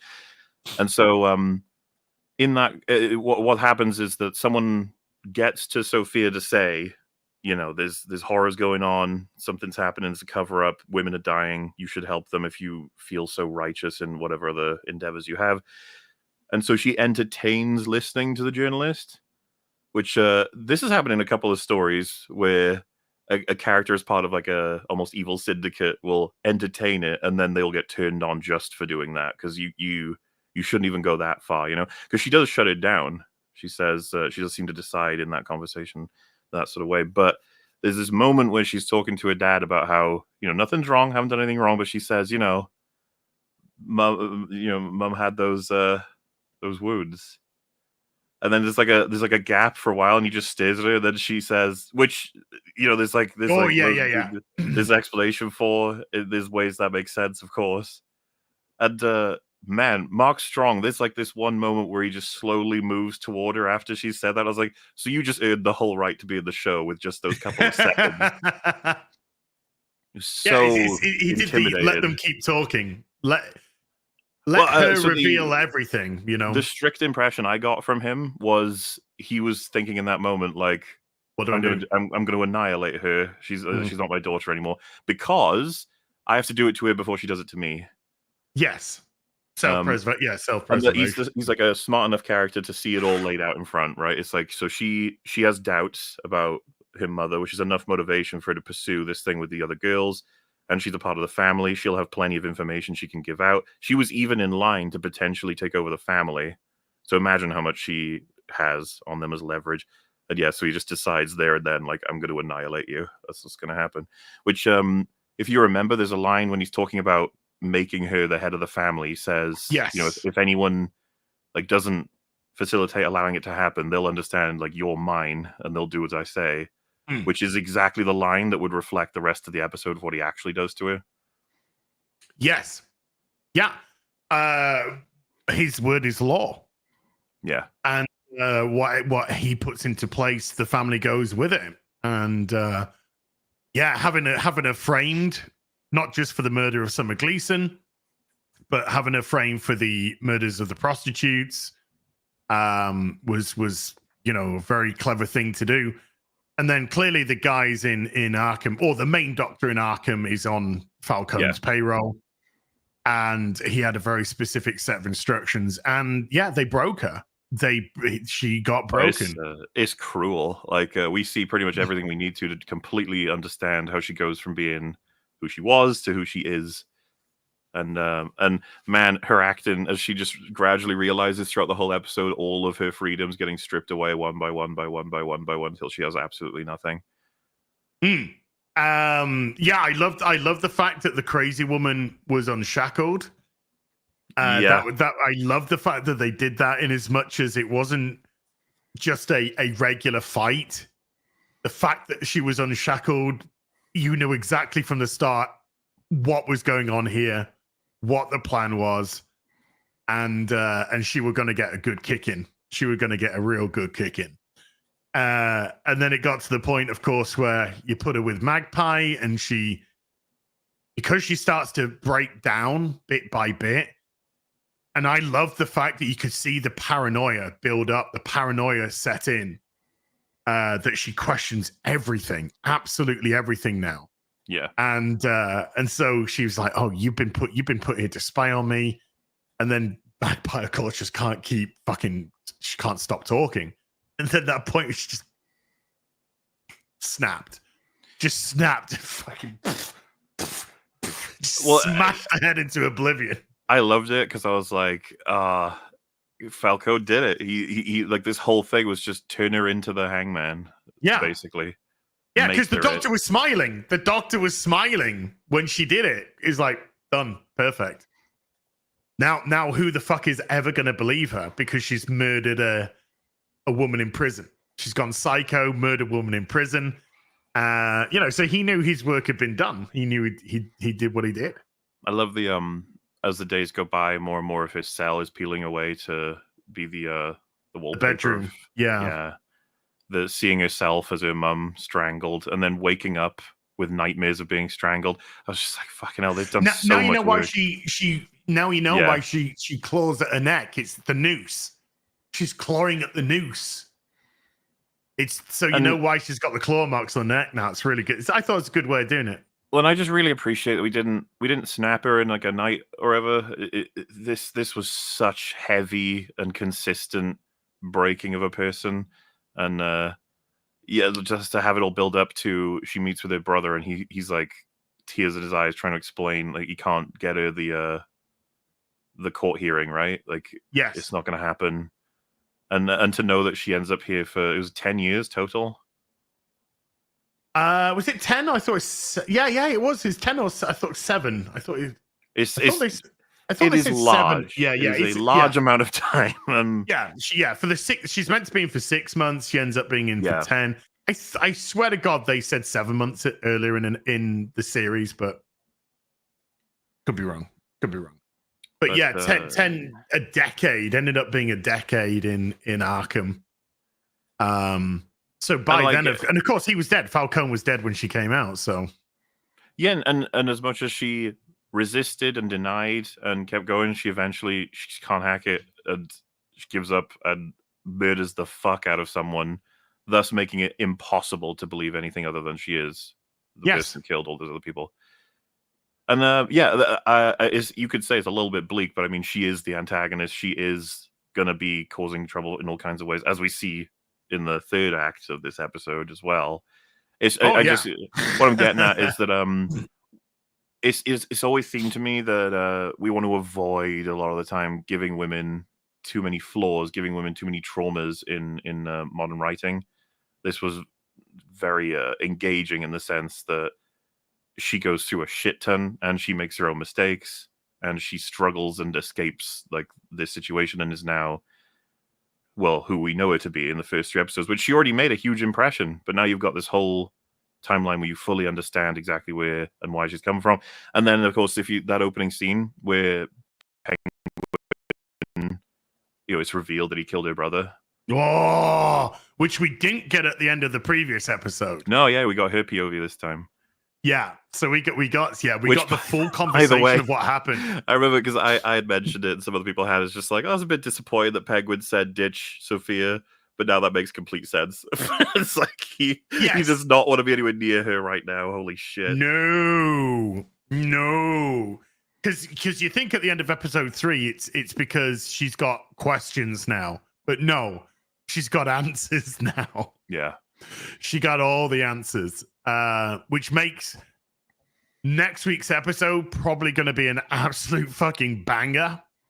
We only got 4 left now, and it's the kind of, I like TV shows that's just there's a full story in this episode, and it's a part of a full story of 8 sections. You know what I mean? Like basically, what I'm describing is called a TV show, and it's nice that we have one because I don't know. Yeah, you have too. Sorry, but like we've been watching Agatha as well, which is again anti-TV show. It is the opposite. Which, by the way, how fucking bizarre is this? We always have this happen. Both TV shows coming out, they're both essentially spin-offs of another thing, and it's a bad guy, and it's trying to give you context to help you engage with and understand the character. They're both trying to achieve that. Agatha's is so beyond pathetic, while this one is, I mean, the word of mouth is getting bigger and bigger for Penguin. Somber ratings, number 1. I have not forgotten, and neither I'm sure will as, that we absolutely advised against this upon hearing about it. Yeah, I had the writing no would interest. need to be top fucking shelf for it to work, and it's just really cool that it has been that. And even then, it would still have a wall to climb because it's not Batman. It's another show not about Batman in the Batman world. And people are so tired of that. And yet, I only started watching it due to word of mouth. Yeah. That's it. I can watch it on Now TV in the UK. So I can watch it online in the UK. And yeah, it was so sad to see, but I understand why people, it's an also fair episode. Oh, the show's turning. Oh, it's a bait and switch. It's just like, no, to me, no.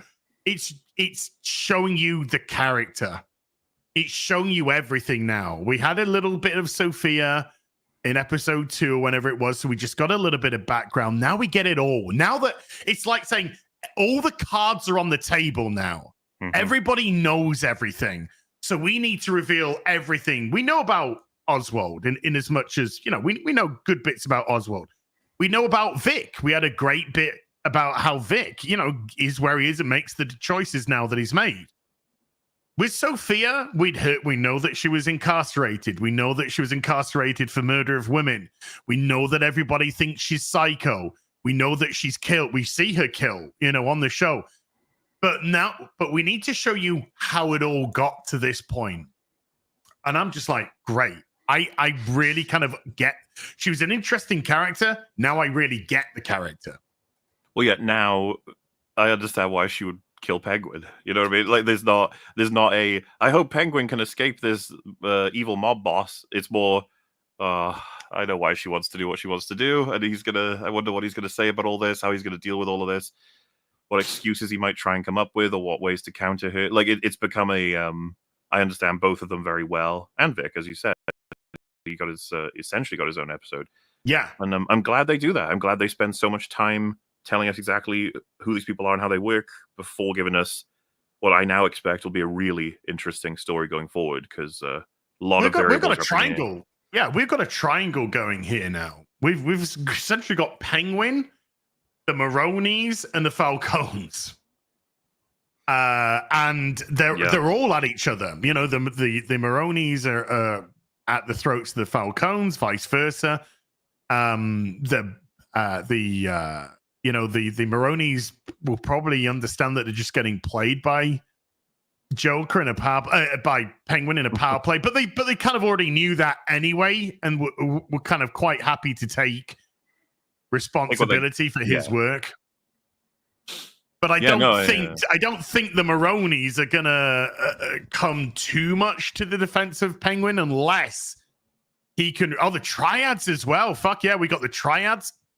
Little mix with the Triads now. It's building. And obviously, big old power play for the Falcons as well. We just lost 90% of their leadership.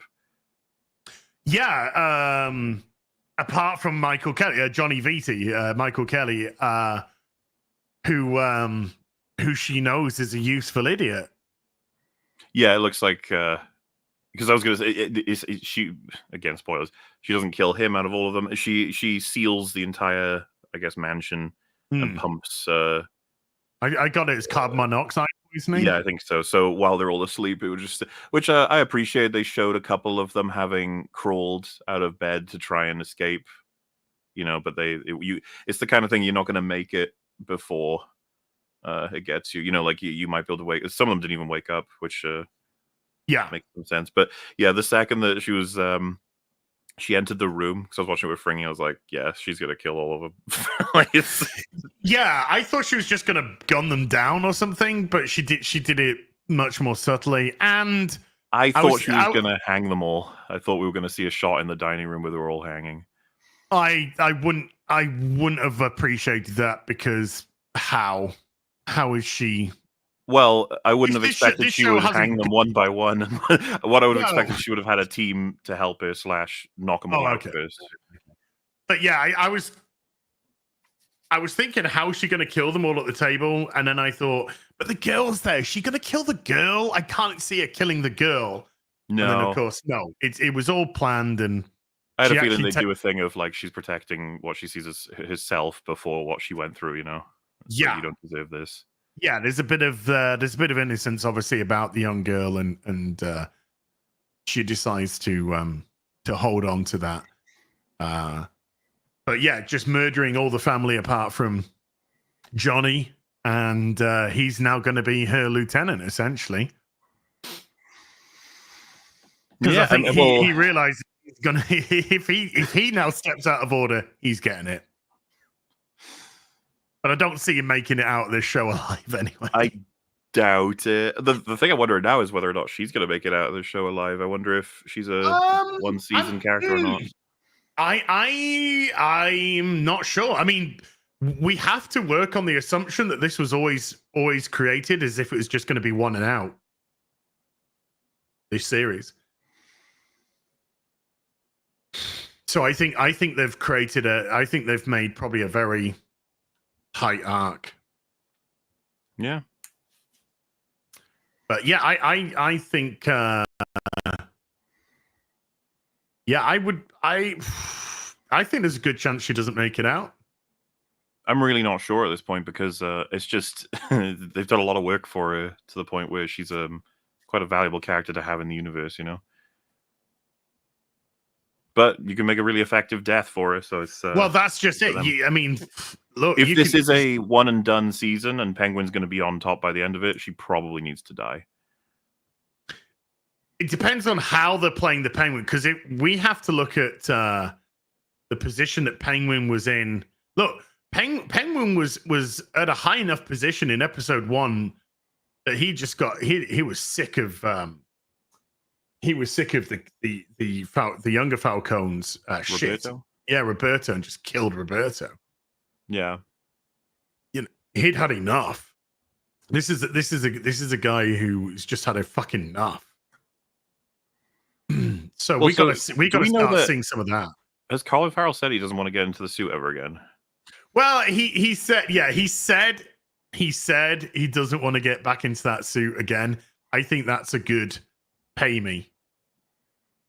I think that's a good pay me line. Well, I hope so. I hope it's not a confirmation, because that would mean that they need to end Penguin's story if he's if he's actually said to them like, I am never going to play this role again. So I no, don't see how they can't. This is like Joker, right? This is like when Joker came out and was an absolute phenom at the box office. I don't see how you can have the #1 show and not try and lock them down for another season. Yeah, that's fair. I also, I don't know if it would play well if you had like the season ends with Oz dying. That would be, I think, a bit potentially underwhelming for what you expect is going to be him climbing the ladder. But I mean, I want to give them a chance to tell whatever story they're telling. You know, see how it goes. I think it would be I find it a very dissatisfying ending if it ended with Sophia on top and Penguin killed or. Well, I thought as a result of this episode that they're putting her, she's got a lot more power now than she would have had, and that Penguin's once again going to have to do some devious shit to be able to get ahead again, which seems to be the formula somewhat for this season. He keeps having to climb his way out of incredibly difficult situations, which he's pretty good at. Survivor. He's a survivor, yeah. Yeah, well, this is the thing. I kind of enjoy that, so I'm interested to see how he's going to deal with her now. I mean, the way that I see it, he's got to try and lock down the Maronis to go to sort of like a full gang war with them, really. Because she's out for blood now. She's out for blood with Penguin. Yeah, it seems to me that the person she would hate the most is the person who killed her brother. So there we are. Yeah, but we know there's no Batman, which is a shame. I want his opinion on all this craziness. Batman, what do you think? Batman, yeah. The gang war that's starting to develop in Gotham. Your opinion, please. But yeah, I thought a superb episode. The writing was spot on. The acting was brilliant. She was just fucking fantastic. Kristen Milioti. She was phenomenal, absolutely phenomenal in this episode, and it's just made me more anticipate the next episode more because I was already saying at the end of episode 3, oh my god, how the shit's hitting the fan now because she knows something's up, but no, now we know she knows everything. It's raised the stakes of how episode 3 ended even more. So next week's got to please nail this landing next episode, please. Yeah, and it's an easy watch as well. The show's well paced, well acted, well shot. Everything you can imagine. It's just it's all good shit. Yeah, it feels like it. I know this sounds bizarre, but I think we're both in agreement. Agatha doesn't even feel like a TV show. Nope. This feels like a well-made TV show, the ones that we used to watch back in the day. Yeah. And in a perfect world, this would be just another show to recommend to people, but it's actually a standout. Yeah. Just quickly, since we've mentioned Agatha, I gotta say, I love the ending of this week's episode. Why? And then I'll tell you why in a second. And then I had my heart broken. I mean, it ends with Wiccan just knocking them all into the quicksand, and they're clearly not dead, but you can pretend that they're all dead. Oh, okay. And I was just like, yay, they're all dead. The show's had a happy ending. And then Paul Chado commented in the comment section. He went, yeah, but Aubrey Plaza's witch wasn't there. And I was like, oh, fuck. Yeah, she's the one that's going to like, oh. It's so... I didn't even entertain for a second that they'd be in any danger. I was like, they'll be fine. No, but you could imagine it in your head as a happy ending. I guess so. And that's the show. That's it. It's over. 5 episodes, it's over. Wiccan loses his shit and just kills all the witches. No. Do you know we did the EFAP episode? We asked a lot of people, yourself included, for potential availability. And the most common answers I got were, 1, I ain't watching that show. And then 2, yeah, I've seen a few episodes. I'm not interested. Oh shit. Yeah, I was legitimately making. I mean, the video that I was making, you saw it came out. I made the Western Gaming Industry DEI video that I was making. It's totally fine. I don't expect anybody to drop their shit and come talk about Agatha. So I assumed it would just be me, Rags, and Fringo, and which is fine. We can absolutely talk about it with three guys for sure. But I just thought it was really funny how much nobody wanted to talk about it. It just goes to show you like the state we're in, where people are barely even interested talking about it for like entertainment, to even make fun of it. That's like how bottom rung we're getting. It took me till Monday to do my review, and I stuck it out at like 1 o'clock in the fucking morning because I didn't care. So that has just from algorithm point of view, chat, that means you're fucking up your video, basically. Disbrew hasn't even done his. His is coming out today. Right? So it's taken Disbrew longer to even do his review. Because by the time his review comes out, it's going to be 2 days' time, and the next review is going to be due. So, even the last bastion of reviewers of Agatha are just like, this is the bottom of the rung priority for us in terms of producing a video. And my videos for Agatha, they're like 10 fucking minutes long. That's it. They're doing a double episode drop for Halloween, aren't they? You're fucking kidding me? Yeah. So because they're really, really, really stupid, which is going to be a huge shock to you, I know.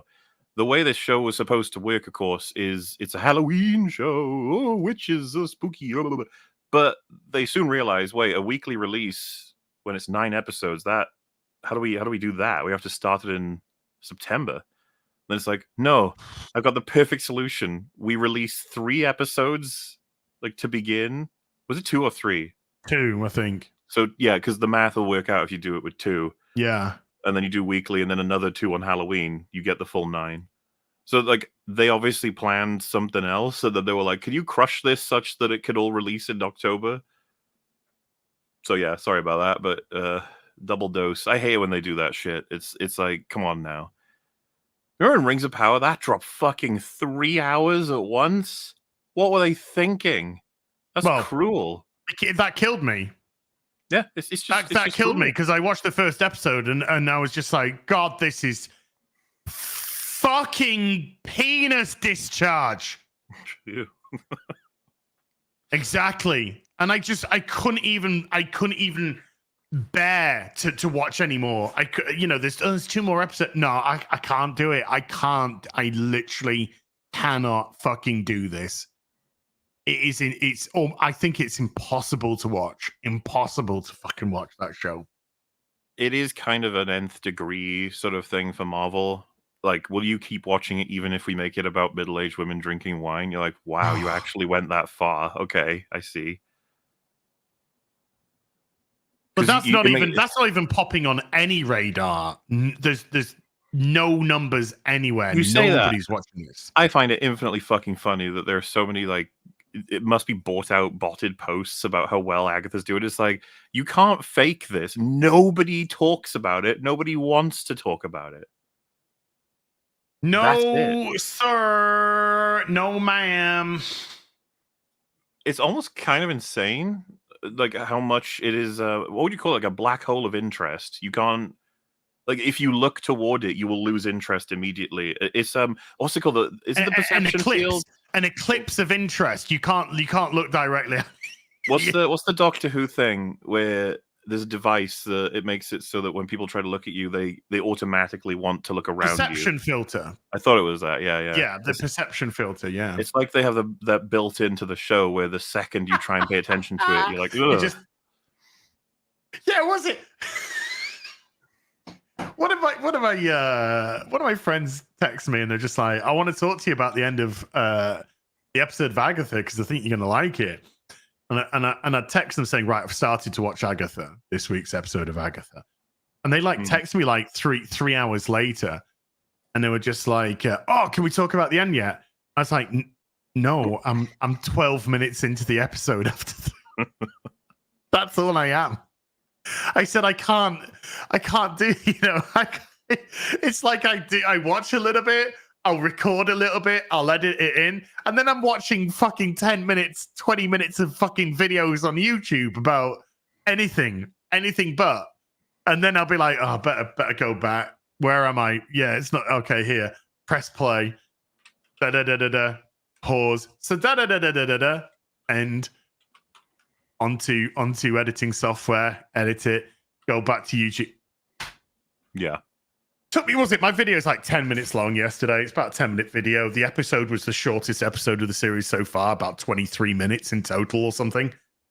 And it took me 5 hours to do that.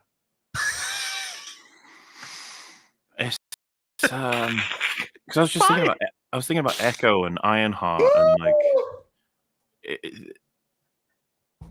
we like, surely this is, you've had your little experiment now. Just stop it. It's enough. But this is shit that was made, remember? And we still got Ironheart. Yeah. Ironheart's made. Ironheart, by the time it comes out, would have been made nearly 3 years prior. Even if they're already interested in changing course, this would absolutely have to push them even further, right? Like seeing the results of this. Like, who the fuck is watching this? Well, I saw on like Ryan Kinnell's channel and stuff that test screenings of Captain African American had gone down horrendously. Gone down as in like the people watching it said it was bad, or yeah, like even worse than the other ones. The test audiences said it was fucking shit. Well, that's a guarantee. but what we're interested in is the flavor. Like what particular brand of shit is this? Is it? We look, there's this Marvel scale has become quite bottom heavy at this point, so just interested to know where it will place, because we got fucking Thunderbolts on the way as well. Oh, yeah, and there's a rumor coming out from Marvel that they're actually they're pretty happy with Thunderbolts. Like, fuck off. That was the same thing they said about Agatha. Actually, Marvel is saying that they're really happy with this Agatha TV show, and then obviously you see Agatha, and it's just like, fuck off. They have got. I call this an unearned confidence, I guess, even though all they've got is that they're releasing Thunderbolts. That alone to me feels like unearned confidence. Like, guys, you've been panicking over sorting out your Avengers team. What makes you think people are going to give a fuck about... They haven't even got an Avengers team. But that's the thing. They don't even... Like, they're doing a Thunder... Who the fuck are the Thunderbolts? Why would anyone care? And then you go, okay, wait. And then you check out the roster and you're like, wait. I told you about my normie mate. Yeah. My normie mate who watches, he's watched most of the Marvel films, at least the big ones for sure. And then he saw the trailer for Captain African American and went, who's he? He legitimately went, who's he? I was like, that's Falcon.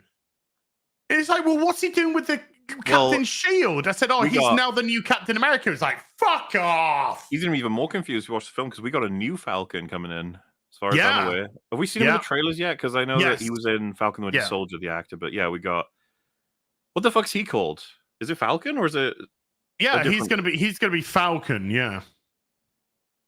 That's not confusing at all, by the way. No. I love how it's become so explicit that they themselves consider it a rank up. Like Falcon on his own, he could never be an interesting character. He has to be Captain America before he can be of any interest to anybody. That's so sad. But he's been in the comics for fucking 4 decades. Dude, you got that, but I feel like I'm along with a bunch of people. I liked him as Falcon. Somebody said he's called Falcon X. I like that he and Steve connected over like the veteran shit. Yes. And then him always being like the trustworthy friend that Steve could rely on, and he'd always be there for him, sort of thing. And they worked really well together. It's like, why did you guys have torn all that up? And God, this film's not going to do well, not at all. And then what? No. What the fuck's the plan after this? Like, what's?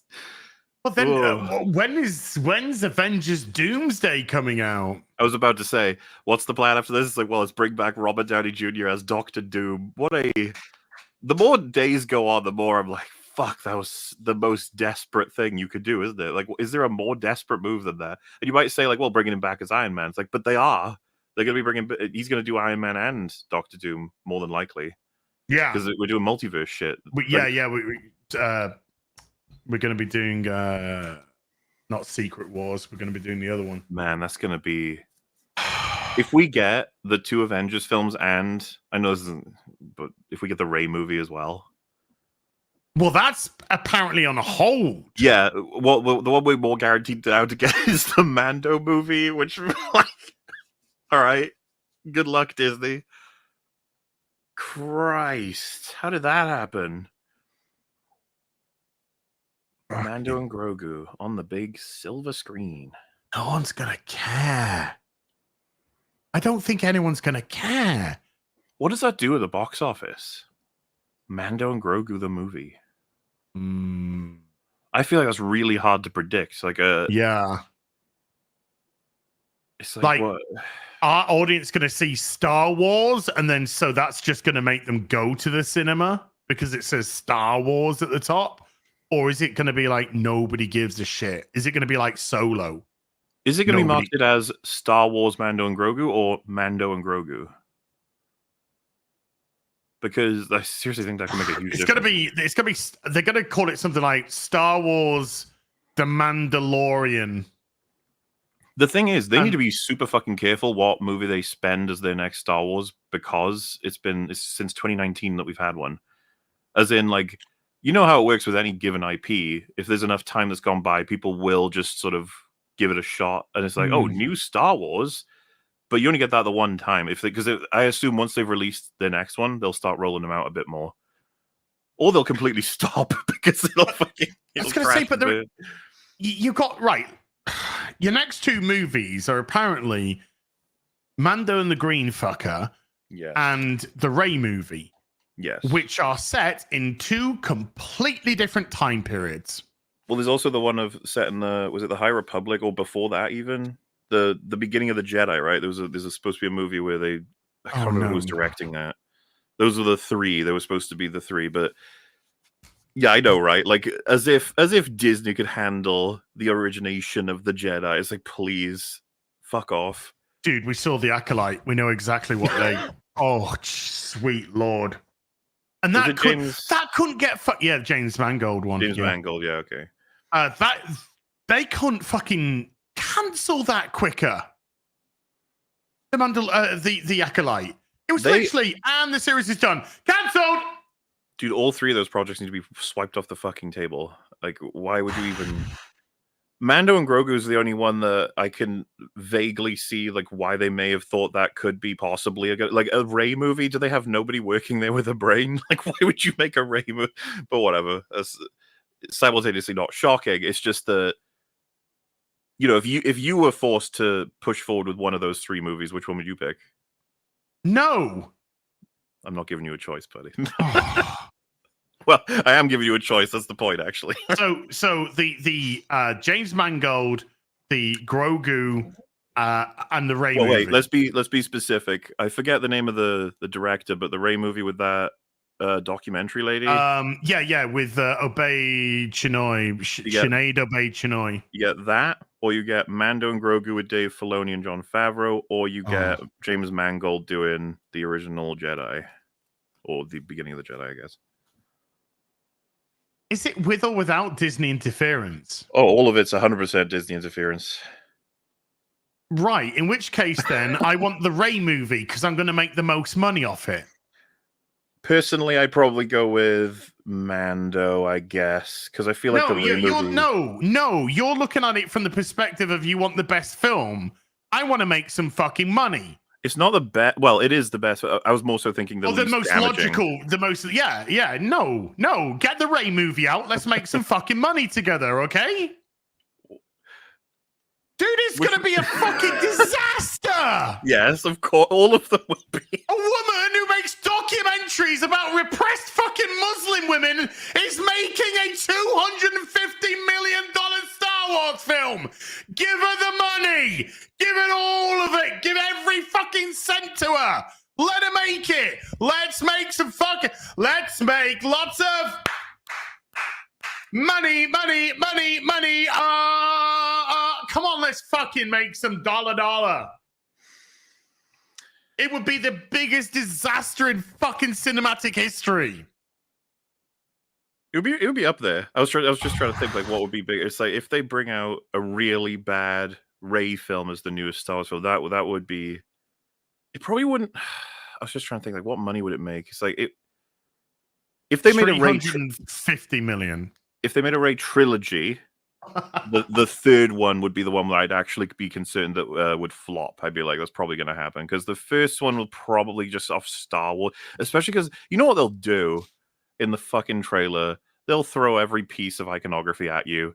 Probably have Vader, Luke, Vader, Obi-Wan. You know that they get fucking Ewan McGregor. They'd have Grogu doing handstands.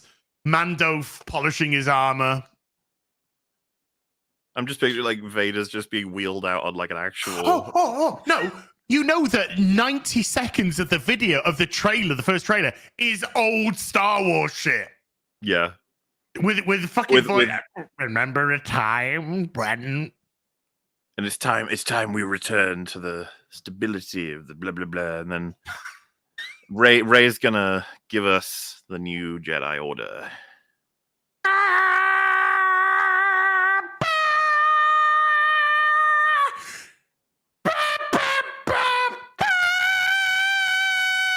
Bum bum bum bum bum bum bum bum bum bum bum bum bum.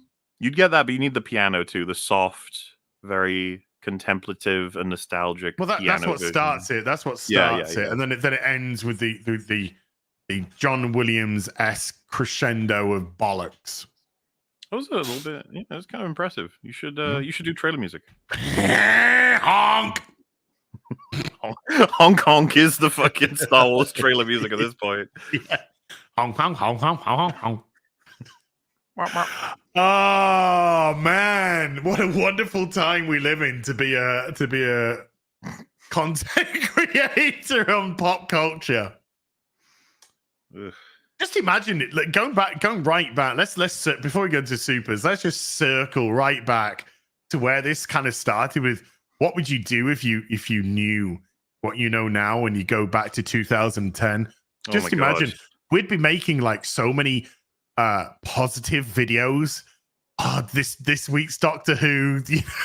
Oh my god, yeah. This week's Marvel movie. And it's just you're gonna be like set up as this person that's just like, oh my god, these are great. Then the heel turn happens. What do you think would be the movie that makes you go, ooh? Oh, it's beginning. It's nearly over. We're entering the dark times. Because I feel like it would be TFA, maybe earlier than that. No, I think it could be TLJ still. Yeah, but so the thing is, if you had all the knowledge, when TFA drops, you're like, oh, you could, yeah. I mean, you could say, oh, this is way too much of a retreading. They're not quite understanding the Ford. Well, and you would know that it takes however many, like 3-4 years before everyone turns on TFA, you know? Mm-hmm. So when everyone's like, yeah, blah, blah, blah, you're just like, I don't know. Guys, I don't know. I think this is going to make a lot of money, but I don't know if history is going to look back on this kindly. A lot of people saying Ghostbusters 2016. TFA, I feel like it would predate that. Well, it literally predates it, but I mean, it predates it in the sense that it would give you if you know everything, TFA dropping is going to be like an era start. You'll be like, here we go. This is the time. Because especially being Disney's first major project with Star Wars. But Ghostbusters is definitely a big sort of like, holy fuck, here we go. And you know, another one, Terminator Genesis. Genesis. Yeah. Gynesis. Terminator gynecologist. So that's another potential one to sort of. It's just you'll go from being woohoo to you know what video you make after Endgame as well. You just go right. So now we're gonna have to have a 3 or 4 year gap between the next phase, and you gotta launch phase 4. Fantastic Four has to happen. And if of course your YouTube channel's like colossal by then because of that decade of knowledge, then they've got to surely. Please, God, you got to start looking at that. But no, they'll be like, no, girl power. If you just carefully predicted some things here and there, you could come across as one of the most impressive like channels for knowledge ever. Just like, you're like with TFA, for example, you're like, a lot of people are talking about how this character that John Boyega's playing, he's going to be the Jedi. I think he's not. I think this is a bait, and I actually think they're going to misuse him. I think he's going to end up being a character that doesn't get edited. You could say stuff like that, and people be like, "Wow, how did you know?"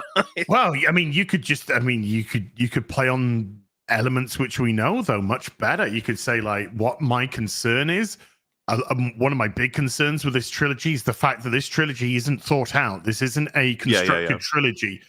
It's now literally the threads are being passed to another director to carry on the story, which is exceedingly worrying from a storytelling perspective that you don't have this planned out. You don't have the direction.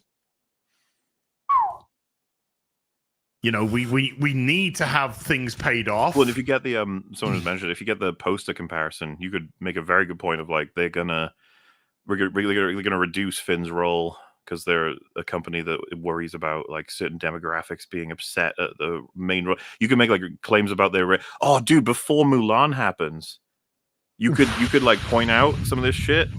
I feel like that would make it hit even harder if you're able to predict it. Like the sort of the horrors that the company keeps fucking engaging in. But if we go back to 2010, we just put all our money in Bitcoin and retire billionaires. So it never happens anyway. As if, like you say, retire as if we would be still here making videos talking about media. Yeah. That's what we would be. If we were bajillionaires, we were like, hang on, the Golden Mansion. You're like, hang on, I need my internet. I gotta go say a thing about the new Transformers. I gotta talk Transformers 1, which I will go to the cinema to see this week. Right, let's get into Super Duperies. Before we do, chat, Graham Nolan on Indiegogo has just launched today Escape from Monster Island, third book in the Monster Island trilogy, literally just gone live. Already got some few backers on then 3 cover deal there. Cover A, you got your separate covers, £19 UK. This is in UK pounds, $25. Get your frame colored, you get other colors covers as well. Signed CGC. And then you get his commission. You can actually commission Graham to do this. This is the commission that Graham Nolan did for me. For me. And I have it right here, ready to be taken in to be framed. There we go. Hold on. Let's just go quick. Douche. There we go. There we go. This beautiful, beautiful commission. Graham said to me, hey, what would you like? I was like, hey, is there any chance that you can get Batman fighting the Chinoo? And he was just like, yeah, that sounds like a good idea. So I got that wonderful piece commissioned for me on his last campaign. They are absolutely gorgeous. Like I said, that's going in to be framed. So yeah, I would not... if you do, I know it's expensive, but if you do have the coin to have a custom piece of art from one of the best artists, one of the best Batman artists of all time, Graham Nolan, you go do it. Or you can actually get the original cover art as well. There's only one, because that's it. There's only one. Boosh. So please support Graham Nolan. He's a wonderful, wonderful guy. Indiegogo, Escape from Monster Island. I got the link. I'm going to drop the link into the chat right now for you. Doink. And I will pin it. I will pin it to the top for the rest of the stream. So if you guys and gals, kids of all ages, want to go support that, want to go back that, please do support Graham. He's an awesome guy. He's an awesome guy. There I am. Pin message, douche. There we go. Right, let's get into Super Duperies. Yeah. Yeah, boy. So we start off with there we go. Mr. Nobody with a $5 says Joker 2 is a $200 million snuff film. We paid to watch TP hang the first film on a meat hook and beat and violate it until we can't even look at it anymore. I mean, yes. I mean, I prefer it doesn't exist, like I said, which is kind of like possibly harsher than I've said about other films that you'd think I'd think were worse. I got a question for you. Mm-hmm. So, as a chud, do you feel owned? No, actually, it's so crazy, but I actually feel just wow, that film was shit. That was, it's crazy because I've seen plenty of posts that'll like they'll come around to it. They'll eventually realize they'll do this, and then I'll see a quote tweet of it just be like, "The film was just shit, man." Like you don't need to do all this pretentious like, you didn't remember. It was bad. I know. I kind of feel the same. I don't feel owned. I just feel very disappointed. Naughty Todd hit him with a newspaper. Todd, yeah, disappointed. Not in Todd. That's who I feel disappointed in. Piston with a €6 says Joe Danger 37 made a supercut of Star Wars Outlaws with the clips from Mauler, Rags, Fringy, Metal, and Star Wars Theory. It's roughly 4 hours long and it's a blast. I have actually started to watch this, Piston. I'm only a few minutes in and it looks like it's going to be a hilarious video. It's going to be a journey. So I'm looking forward to watching more. And then we got Piston again. I'm just getting some echo from you, Molly. Piston with a €6 says, Mauler, can you please show Wolf's prototype plushie that he got sent from Makeship? He described it as his long lost brother with missing chromosomes. I will do my best to find it. Maybe at the end I can show you as part of just mentioning the plushies again. Okay. AJD Helix with a £5 says Lady Gaga, big song and dance numbers. Prison. How come the media isn't praising Joker 2 as the gayest DC movie ever? Because they didn't even like it themselves. Most people don't. Most people do not like that film. It's just It's not a pleasant thing to watch. No. Ulysses, which again, I just want to stress again, I think it's a very well made film. Good acting, good directing, good lighting, good editing. It has all the hallmarks of what should be a really good film. Apart from it isn't. That's the weird thing. That's the frustrating thing. Ulysses Valdez with a $2 says, excellent Penguin episode. Not convinced by the ending, though. You will. I thought that was inevitable where that whole thing was gonna go with them because they were butting heads the whole time. So there was only and Michael had or Johnny he's called in this had threatened that if she didn't go to Sicily, he was just gonna kill her anyway. So it was kill or be killed. Yeah. So yeah, it worked for me. It worked in the direction for me. I was mainly just curious how she would do it, and I was pretty satisfied with it. Yeah. Drake Timbershaft with a $10 says gravel voiced guy.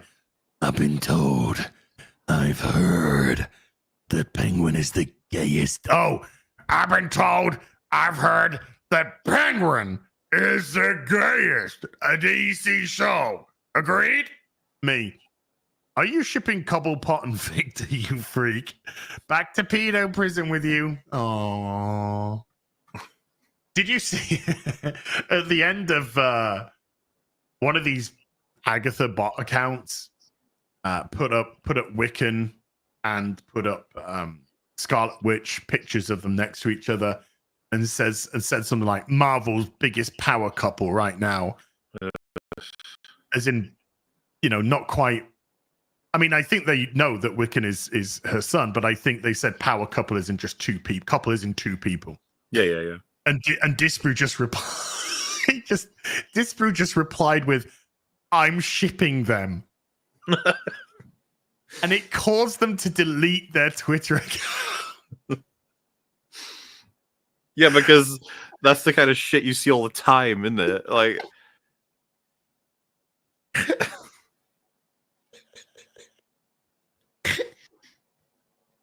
so good. So good. Just like, and the account's gone. And the account's gone.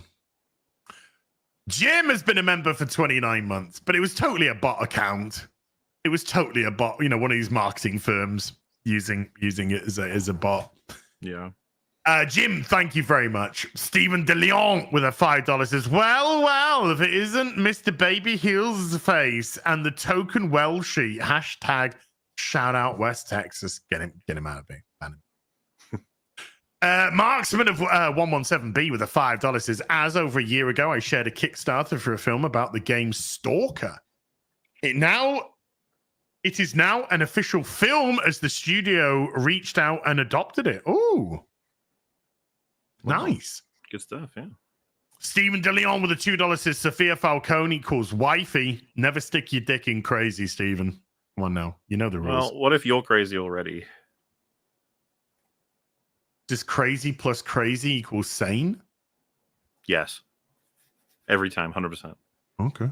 We can Definitely. say it. Okay. Venusian Aikido with a $10. Venusian, I think. Venusian Aikido with a $10 says, have you seen the Bumblebee intro with the 80s movie theme before? It's on YouTube. Just search for Bumblebee rescored 1986, a brief glimpse of what could have been. Well, the opening 10 minutes, 10, 15 minutes, whatever it is to Bumblebee is fucking amazing. Why can't they just make a fucking Transformers movie like that? It's baffling. They all looked like they should look. The Seekers look great. Soundwave looked great. Shockwave looked great. Optimus, of course, Bumblebee. We had Ratchet was there. Brawn was there. Cliff Jumper was there as well. I think RC was there. Looked fantastic. I want that film. All day, every day. It was so good. Big Ounce with a $5 says, this week's Marvel versus DC fight is Exodus versus Black Adam. I have no idea about Exodus, so I'm just going to say Black Adam because it's always going to be the DC guy for me. Mauler is an expert. What do you think? It's obviously going to be Exodus. He has all of the powers, and he's going to kill Black Adam with his powers. They are good argument. Well, man.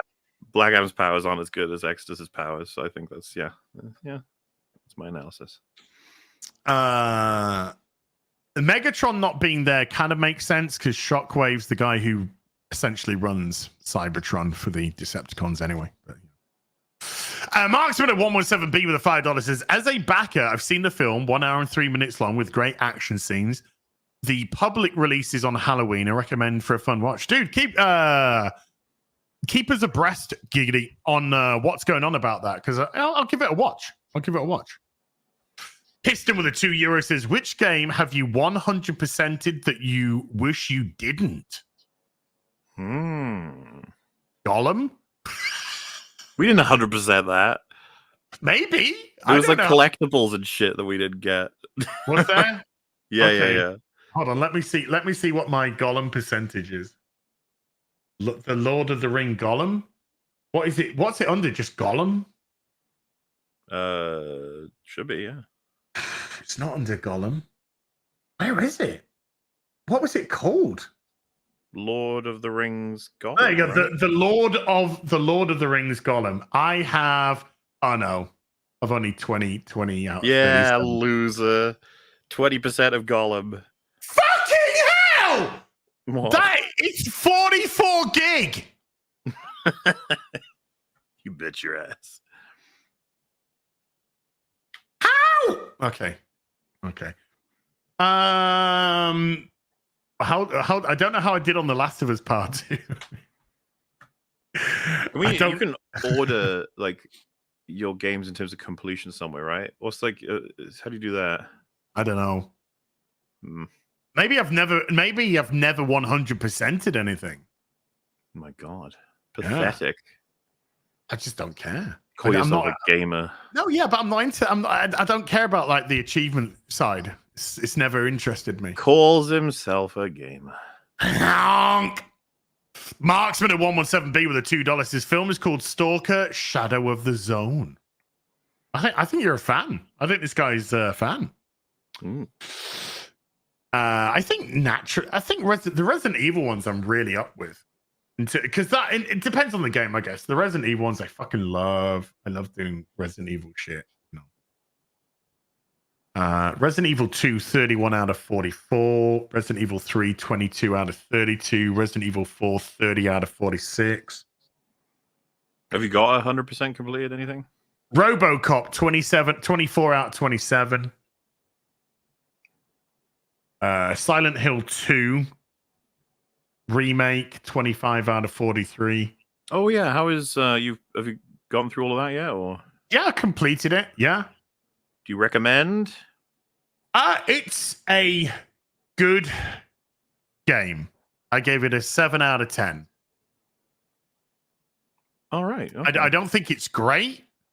I don't think it hits the story beats of the original. They don't get the relationship right between James and Maria in this at all, which is a shame because it's so pivotal in the first game. The character models of the ladies look like ass, but James's character model looks great, which is really, again, frustrating. Combat's good. The gameplay elements are very good. I think it looks beautiful. I think it has some really nice looking environments. Puzzles are fun. Yeah, it's good. It's an IGN out of 10. It's a solid good game, but I don't think it's good enough for an 8, and I don't think it's bad enough for a 6. But story-wise, it's not the things that let it down is it's not scary at all. There's the psychological aspect seems to have just been kind of gone.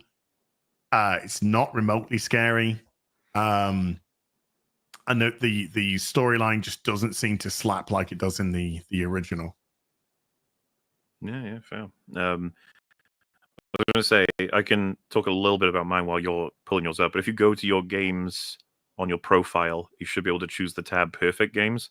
And that's the ones you've got 100% on. Mine are Adventure Capitalist, which is just a clicker.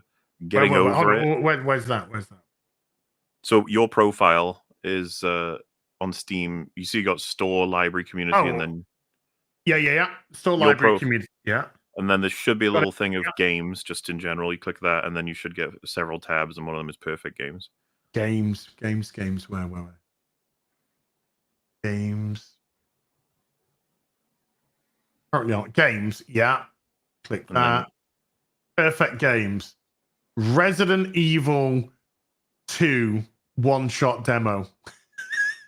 You got it on the demo. Yeah, that's not bad.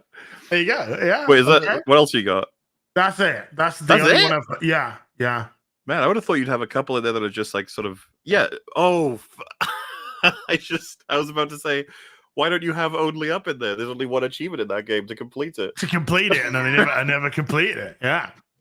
You gotta go back someday. You gotta make that journey. You gotta go back. I will. Proud of you, Az. Thank you, guys. Well, when you do, we gotta do Me, You, and Metal again. All right. Okay. Fun on the bun.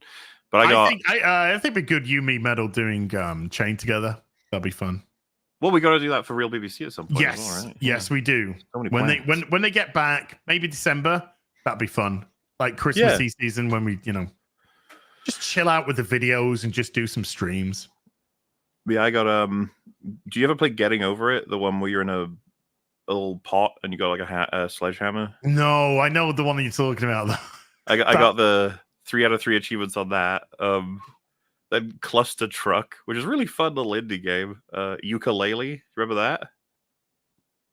It's like the spiritual successor to Banjo Kazooie. I don't remember that one. Dead Space remake, Soma, which makes a lot of sense. Batman Arkham Asylum Game of the Year edition. I got 100% on that. Scorn, which I fucking hated, and The Room, which is a fun point and click type game. But yeah, now I'm starting to realize, like, I wonder why I don't have 100% on a lot of my favorites. I have to go check them out, see what I'm missing, you know? I'm only a couple of achievements away from 100% on RoboCop. Yeah, apparently that's not a bad one to get 100% on, because I love that fucking game. Fun game that was, dude. That was a real fun game. Oh, I'm missing one on RoboCop. What is it? Destroy all UEDs during a shady meeting in under 10 minutes. Well, if ever I play it again, I guess I'll do that. I need No Stone Unturned. Find a secret area in the arcade. There can be only one. Destroy all UADs during a shady meeting in under 10 minutes. You got that one as well, yeah. Yeah. And good eyes, Murphy. Find a PCB for Auto 9 in a secret area of the steel mill. Well then. There you go. Right. Alex Moffat with a $5 says, Asamoah, what's your favorite scene in The Penguin? Also, who is your favorite character? It's fun to have a great show to watch.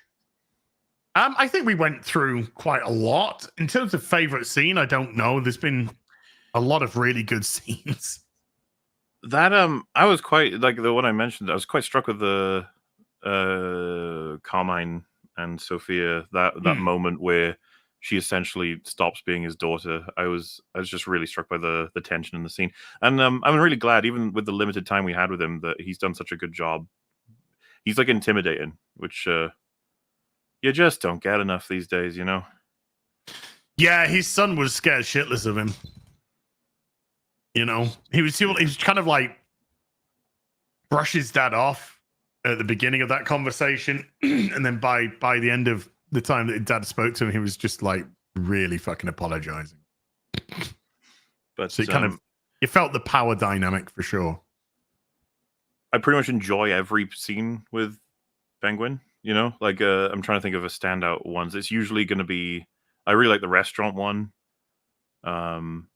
with Vic, and the other one with Vic in the bathroom. That was the restaurant scene's really good. I like Vic. Vic's a good character. Yeah, man. Well, I want to see what happens to all of these guys now. You know? Yeah, it's nice to be invested in good characters. Nearsighted Cyclops has been a member for 13. Says, hitting 13 months in October seems spot on. Yeah, it kind of does actually. Yeah. Boobies. Ministry of Wrongthink with a membership for 17 months says, did you hear Outlaws won the Golden Stick Award? Golden Joystick Award? Why? What? What is? But why? Why would it win any awards? I didn't think they would even what is active yet. What has won the Golden Joystick Award in the past? Let's have a look. Golden Joystick Award winners. Call of Duty Modern Warfare, Final Fantasy 6. Oh no, these are nominations. These are just nominations. I don't. Holy moly! It goes all the way back to 1984. Yeah. This is a big one. It hasn't won. Ministry of Wrongthink. It hasn't even been voted yet. Last year was Baldur's Gate 3, 2022 Elden Ring, 2021 Resident Evil Village, 2020 Last of Us Part 2. Yeah. It's not even won yet. Is it nominated? There's a load of nominations up. Damn, yeah, they do a whole bunch of I mean, I wouldn't. The fact that they have so many sort of mainstream, big budget things in there, I could see Outlaws winning something like best visual design or best something like that. It shouldn't, but I could see them doing it. When are the Golden Joystick Awards 2024? Nominations open on the 15th of August. Voting closes on the 1st of November. Okay. Then other voting opens on the 4th of November, which closes on the 8th of November, and the award ceremony is on the 21st of November. Why the misinformation? Why? Why'd you have to be so sexist? It can be Mr. Information. Ah, fuck. My bad. Another name with a $10 is Wars Outlaws. Oh. Carl Howes with a 5 Canadian says, "Hey, Laz and Mauler, the two of you need to do a watch party for the movie Karen. It's just so funny. Got your message, Az. Thanks, the gamer brother. Dude, I've got a review on my channel for Karen. Okay? We did an EVAP movies on it. Did you? It was really fucking funny. So, yeah. And we heavily advocated passionately for Karen too. She should come back as a cyborg easily. Oh, that'd be so good. But they're cowards. That's what that is. Yeah. Grand Wazoo 42's been a member for 42. Says, "Hi guys, we need more green in chat, so keep killing it." Thank you, dude. Oh, and Grand Wazoo 42 gifting 10 memberships to the stream. Thank you, sir. Yes, sir. Thank you, sir. Thank you, sir. Thank you. Grimnack has been a member for 27 months. Grimnack, thank you. Albert Nada Retro with a 20 Canadian says, "Az watches MILF Manor because he thinks it's good sport. Some men don't look for anything logical like money. They can't be bought, bullied, reasoned, or negotiated with. Some just want to eat a tangerine and watch the world burn." Yes, sir. Tangerine yes, names. sir. Yes, sir. Ray Gonzalez with a $10 says, "Hi, guys. I don't know if you guys heard of the Pokemon leaks that happened, but man, there was a lot of info that was leaked, though the worst part of the leak was the human-Pokemon sexual relationships." I have not heard about that. What the fuck? I've not heard about this at all. Ray Gonzalez with a $10 says, "Of course, the Japanese company would have a story of a man finding and having his way with an octopus several times." What is he, Johnny Storm? Also, Typhlosion and slacking. Typhlosion. Wait, Typhlosion and slacking are now going to register. Wait, what? I don't even know what you're saying. What's he Typhlosion's a saying? Pokemon, so I guess it's to do with the previous one as well. What the fuck?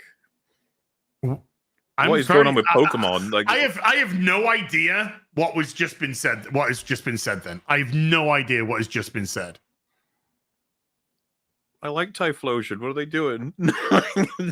what's You're gonna have on? to. I don't want to know. No, I have no idea what was just said. Dude, turn your caps lock off, okay? DeBeast 808 has become a member. Thank you, DeBeast. Carl Hauser with a 5 Canadian says, "Have you ever been in a cockpit before?" No, sir. I've never been in a plane before. Ever seen a grown man naked? For the who's? Airplane. That shit, it's not just the ride, it's the delivery. You ever seen a grown man naked? You ever been to a Turkish prison? Have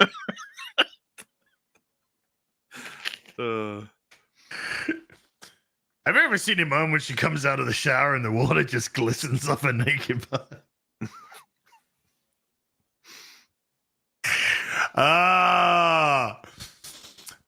Teamite or Temite with a £5 says, "Episode 4 of Penguin seemed like a bait and switch packed with misandry. Men, including the father, equals evil." Well, he's a mob boss. He's Sophia Falcone. Like he's already that character. He was from the Batman. He was already in it. He's already evil. Women equal their victims. Sophia, dick equals promotion. Well, I mean, that's a way a lot of systems do work. Well, I mean, Sophia's not she's, for lack of a better term, she is a victim, but she's also a monster now. She's more than willing to fucking kill the shit out of people because of what happened to her. That's why I appreciate it. Like, but it got contradicted. I mean, she said, well, you got a dick, so you're going to get promoted ahead of me anyway. And then her father told her, I want you to run the family. So she actually... She had a chance, and she made...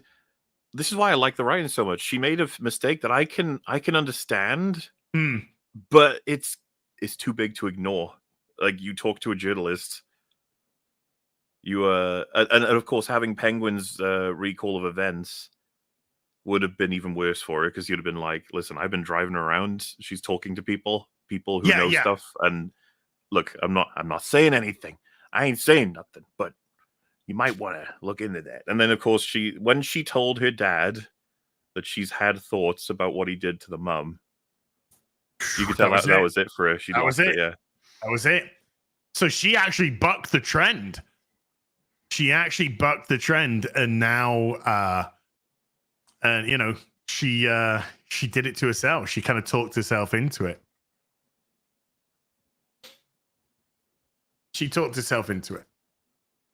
Beast 808 with a membership for 22 says, nearly 2 years since you annihilated a rooftop chacken and brought joy to a sickly beast half a world away. May you continue to be blessed as you have blessed others, my brother. Boobies. That one's for you, bud. Go for broke with a $5 says, I already asked this to you, but for you, Morley, what's your favorite Denzel movie? Is it lame if I say Man on Fire? No, it's not lame at all, because it's an amazing film. I really like Man on Fire. I remember I watched that just casually. I think I needed to kill 2 or so hours, and I was looking at my dad's collection. And I was like, what's this? Guy on fire, sure. I was like, I really, really, really, really liked it. I thought it was fucking awesome. And I remember thinking at the time, like, how long is her name's Dakota Fanning, right? Yes. Yeah, how long has she been? Like 10 years old? Well, she's actually in the Equalizer 3. Oh, so you can actually kind of pretend that the Equalizer 3 is the sequel to Man on Fire. It works. It works if you do. My second favorite, of course, is Gladiator 2. I gave 3 movies as an answer to that. I said The Equalizer because I just fucking love The Equalizer, Man on Fire, and Training Day. Training Day is just fucking outstanding. Yeah, that's fair. Outstanding. Of course, until Gladiator 2 comes out and blows it all out of the water. Mm-hmm. Conrad Desar with a £5 says, Mauler, can I ask if Master and Commander, the far side of the world, will be part of the war arc on EFAP? Very underrated film and an instant classic. The war arc got a trailer before it started up, and we said what all of the films are going to be. That one's not in there. We already got 2 left now. It's Ironclad and Gladiator. Oof. So, we bounce between notably the greats and then some silly and then some like not so good, just to mix it up and stuff. But as we try to explain in the videos, as you come across it was so incredibly slapdash nonsense. How we plan to do a thing and then someone can't turn up, and so we're like, well, we shouldn't just all go. Maybe we should watch something else. And it's like, what do you think? And someone just suggests something, like, yeah, that works out. So that's how that arc came to be. It wasn't as planned as it comes across. So like, there's a lot of movies you'd expect to be in there that aren't, and I understand that, but like, it's not really how it worked out, and it won't be that way for it won't have worked out properly, so to speak, for the next arc, the comedy one we talked about before. You never quite exactly know what the fuck's gonna happen, but we try to get something coherent, There's stuff coming for the comedy that's already been filmed, so that is rather fun. Jake Hunt with a $20 has finished my first watch of Buffy and Angel this weekend. I thought it was weird. This old cheesy looking 90s show got high praise from you guys. Now I want season 6 of Angel and a proper remaster of both shows. Thank you guys. Oh, you Good and me show. both, buddy. Yeah, great. I'd fucking love it if they gave us an actual remaster. It's a pity what happened to it. But I was actually going to say, yeah, if you watch with anyone brand new Buffy season 1, they will give you some side eye of like, oh, you wanted to, okay, this is the show, huh? But by the time you get to season 6 of Buffy or season 5 of Angel, it's like a completely different fucking show in terms of how they approach, like the tone of it, the way they execute everything, how it's filmed. A lot of the acting has obviously come a long way at that point. It's yeah, I just saw that as well. So I just saw, yeah. Okay, we'll quickly drop. We've got to jump to it quick. Nerdrotic with $100 bribe says use this to go to media literacy school. Chuds, I know. Damn. I know. We got schooled. Literally, because we got to go to media literacy school. Hope you're having a great time in Peru, dude. The imagery looks fucking amazing. You have been missed, Gary. Yes. But we know it's for a good cause of Peruvian entanglements. Well, Gary's just been like, I've been talking video games a lot. Fuck this show anyway. He'd just be there on eBay, you know. So it don't matter. Playing Pac-Man, just like, ugh. Stop giving money as well. Mr. Hardcore Mode with a $10 says, just wanted to say thank you, Az, for making me feel like I'm not crazy after Starfield. Now I'm voicing my irritation on Dragon Age Veilguard. They fucked up the character creation because they're boring. Dude, I day one, 9 a.m. What time? I think it comes out at like 5 a.m. in the morning UK time or something, you know. But I'm gonna be there. I'm gonna be there for day one. Dragon Age Veilguard, drink, snacks, 15 hours on character creation. We're going for the 24-hour character creation, everybody. yeah. 24-hour character creation stream. Shit, that could be good. And no worries, dude. That's, like I said, I think pretty much all of us can say that one of the highest subjected tweets, emails, whatever we get is, I thought I was the only one that felt this way, but having met all you guys, so yeah. Chuck Erickson, Spunk Convoy with a $2 says, Az, have you seen Transformers 1 yet? Not yet, but we'll go see it this week sometime. I'd like to discuss it on Sunday Fun Day, so I might go see it Saturday. Hail chat, X-Ray Girl says you're all gay. Yeah, that's fair. Yeah, I mean, yeah.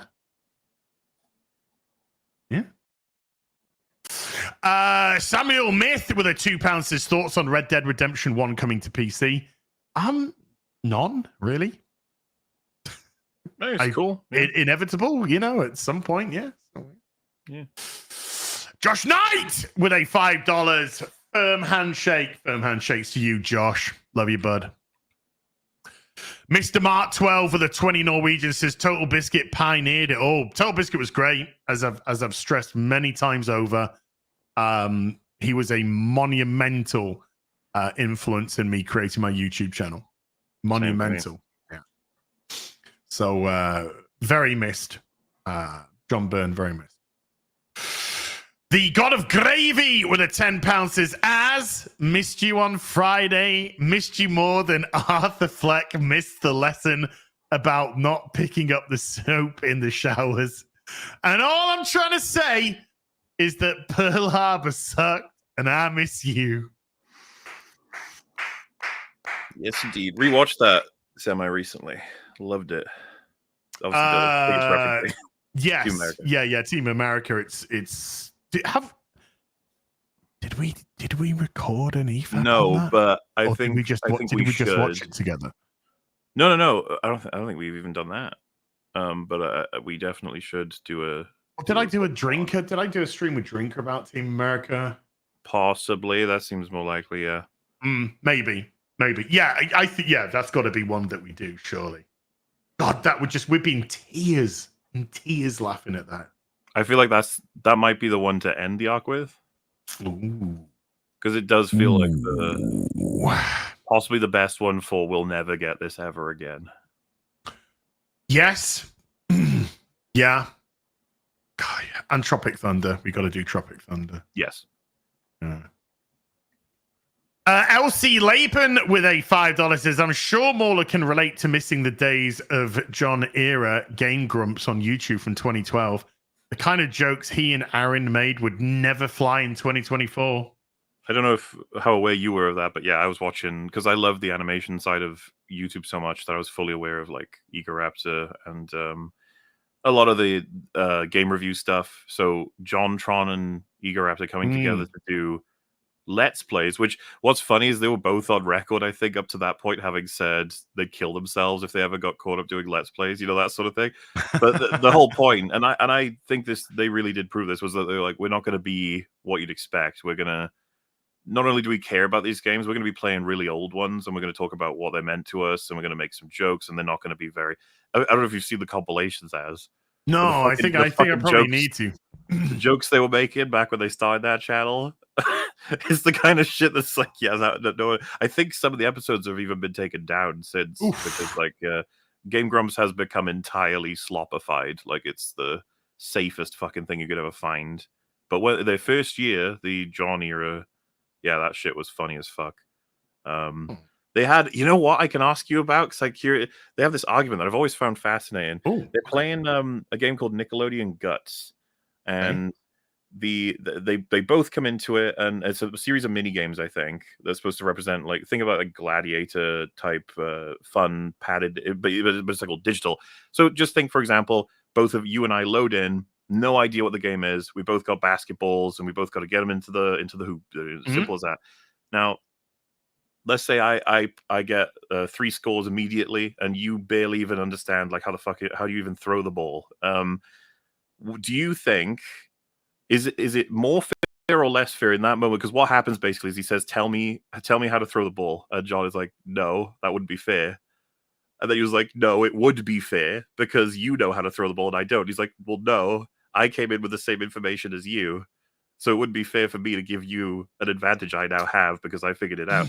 And then Aaron is like, "Well, there's no fucking point in me playing if you're going to be that unfair." I've always thought like, I see both sides of this, actually. I see both sides. I would say that I actually agree with John. If you come into the game with the same information, now, if John had gone in knowing, then yeah, I would say that's an unfair advantage. Tell him how to throw the ball. But if you both come in not knowing, John worked it out, what's preventing the other guy from working it out? Exactly. So I'd be on John's side with that. I think I generally side with John on the conversation. I was just like, just have another game. At the end of the first one, be like, okay, so you throw it by doing this, but I won the first one because I was able to figure it out. You know, you came with the same information. He figured it out. You didn't. It's not his fault. But yeah, dude, I don't know if you knew about this, but like their breakup was weird as hell. They just like randomly threw a video onto the channel saying like John's leaving, getting replaced by some other guy. And they had this like awkwardly filmed goodbye from John in some other area. And that was that. It became like, it spawned a huge conspiracy like subreddit that spent nothing but trying to figure out why it happened. I fucking love the internet. It came with all kinds of crazy theories. But I suppose the funny thing is, you probably should have just told people like whatever. I guess maybe it was really bad and they couldn't, but you know, nobody was buying. Like we're going our separate ways suddenly. They're in the middle of several playthroughs and they all got cut off. So there's like a falling out, probably.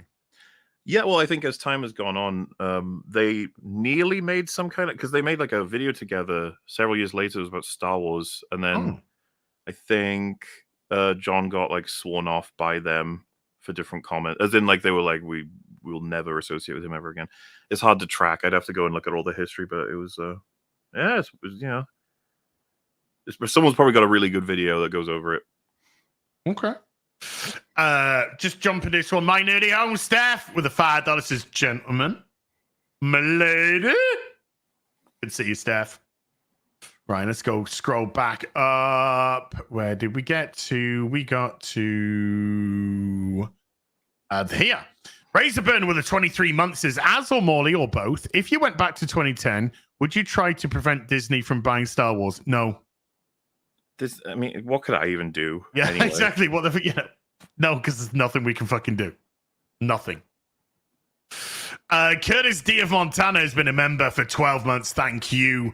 Gary with a $2 says you could try to influence Last of Us Part 2 to be good. Never going to happen. There is nothing I could say that would have set Neil Druckmann on a better path. He's clearly just. But we could again make a very good Nostradamus-esque video. Well, I mean, I would fear that he would want to retcon the actual decision that Joel made and maybe try and punish him for anyway. The God of Gravy with a £10 says, as you're a big Batman fan, and Maulid probably too. Which rogues from his gallery do you reckon are most over and underrated, and why? I'd say Batman Who Laughs, tied with Pig for over and Scarecrow for under. I don't like Batman Who Laughs in the slightest. I was going to pick Scarecrow for under. He's kind of my favorite. Whenever I see him, obviously I'm kind of Halloween-y anyway, but I love all the things we do with Scarecrow whenever he turns up in almost any Batman stuff. I think overrated, definitely Batman Who Laughs. Underrated, Dr. Hugo Strange. You could do some good stuff with Dr. Hugo Strange, and he hasn't really been utilized much at all. So I think he's very underrated. Scarecrow is definitely underrated. Mr. Freeze is a one that you could do some really good characters stuff with. Mr. Freeze. Batman Sub-Zero is, I think, an amazing animated movie. I really do. But yeah, I think I'll go with Hugo Strange. Let's go with Hugo Strange. Burbshid with a 5 Australian says the Flash would be better if it was about big old titties. Yeah? Sure. All right. Fucking everything's better with titties. Steph, how you doing? Just saying. The Book of Grudges with a $10 says, as soon as I saw the show was just the Brits today, I knew none of the show topics would be covered, and it'd just be Az and Mauler BSing and having fun. And what do you know? I'm cool with that. Hey, we did it. We did it. We pivoted. We have gone through them all. All promised topics have been covered. We did great. Gary would be proud of us. Yeah. We pivoted well, I thought. Yeah. JRL1436 with a $20 says, hello, gentlemen. Still writing my story. Was thinking about this the other day, and what do you all like in fantasy? Not to change what I wrote, but to hopefully expand on it. Thank you, guys, and have a blessed day. It's not really. Genre is fine. It's about how you utilize the characters and the stories within genre. So, if you're asking us for tropes, that's probably not the right thing to be asking us. I'm trying to be because what do you like in fantasy? It's like, so if I know a thing is fantasy, what am I thinking I hope to see? And it's oftentimes going to be, as generic as this sounds, like a world that I can get completely immersed in and forget my own. Yeah, world building is so important in anything, and it's no different in fantasy. Obviously, it's just like when you start up Lord of the Rings and you hit the Shire, it's so just you can just sit back and be like, this is my world now. I will envelop myself in the. So yeah, there's that. There's I don't know, I'm trying to think of what other sort of key elements. It would be like just things that kind of inspire some awe in you that aren't that of the natural world in a way. It's like it's almost a different thing of like sci-fi can blow you away with parts of the universe you've never seen, or technology that's so intense and amazing or advanced. But fantasy, it feels like it's your chance to show the natural world maybe in a skewed different way that's not our own, but still in a way that can just floor you essentially. Like if fantasy's always felt like a good place for awe to take place somewhat. Beautifully said. White Knight Leo with a $2 says Spider-Man flag mod only changed the region code only. Stephen DeLeon with a $2 says my name is Stephen Skywalker. Stephen DeLeon with another $2 says Az grew up on the mean streets of Bright. Go fuck yourself, Stephen. In every fucking orifice.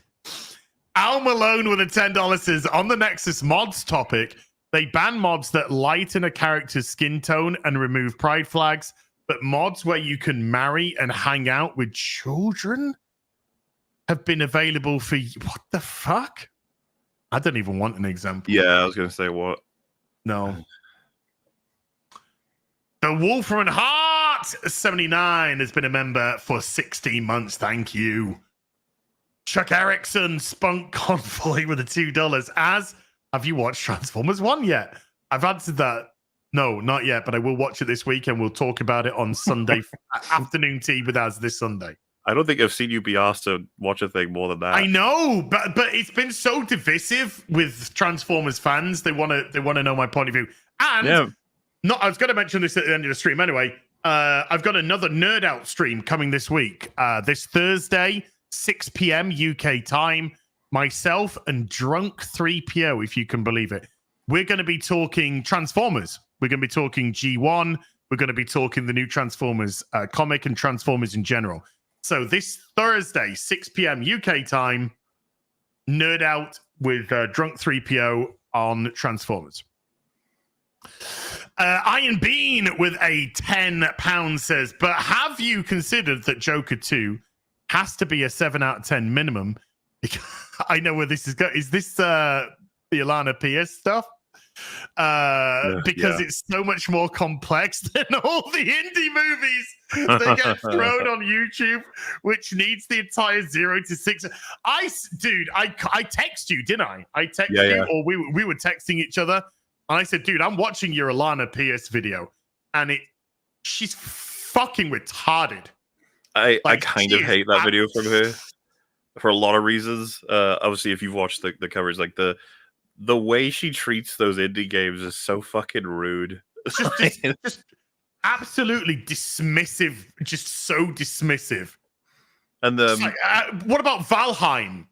You know, you talk like there were many games that were mentioned, particularly Tetris. It was so funny because I just like Tetris. What about Tetris? And then you mentioned Tetris. I was like, fuck yes.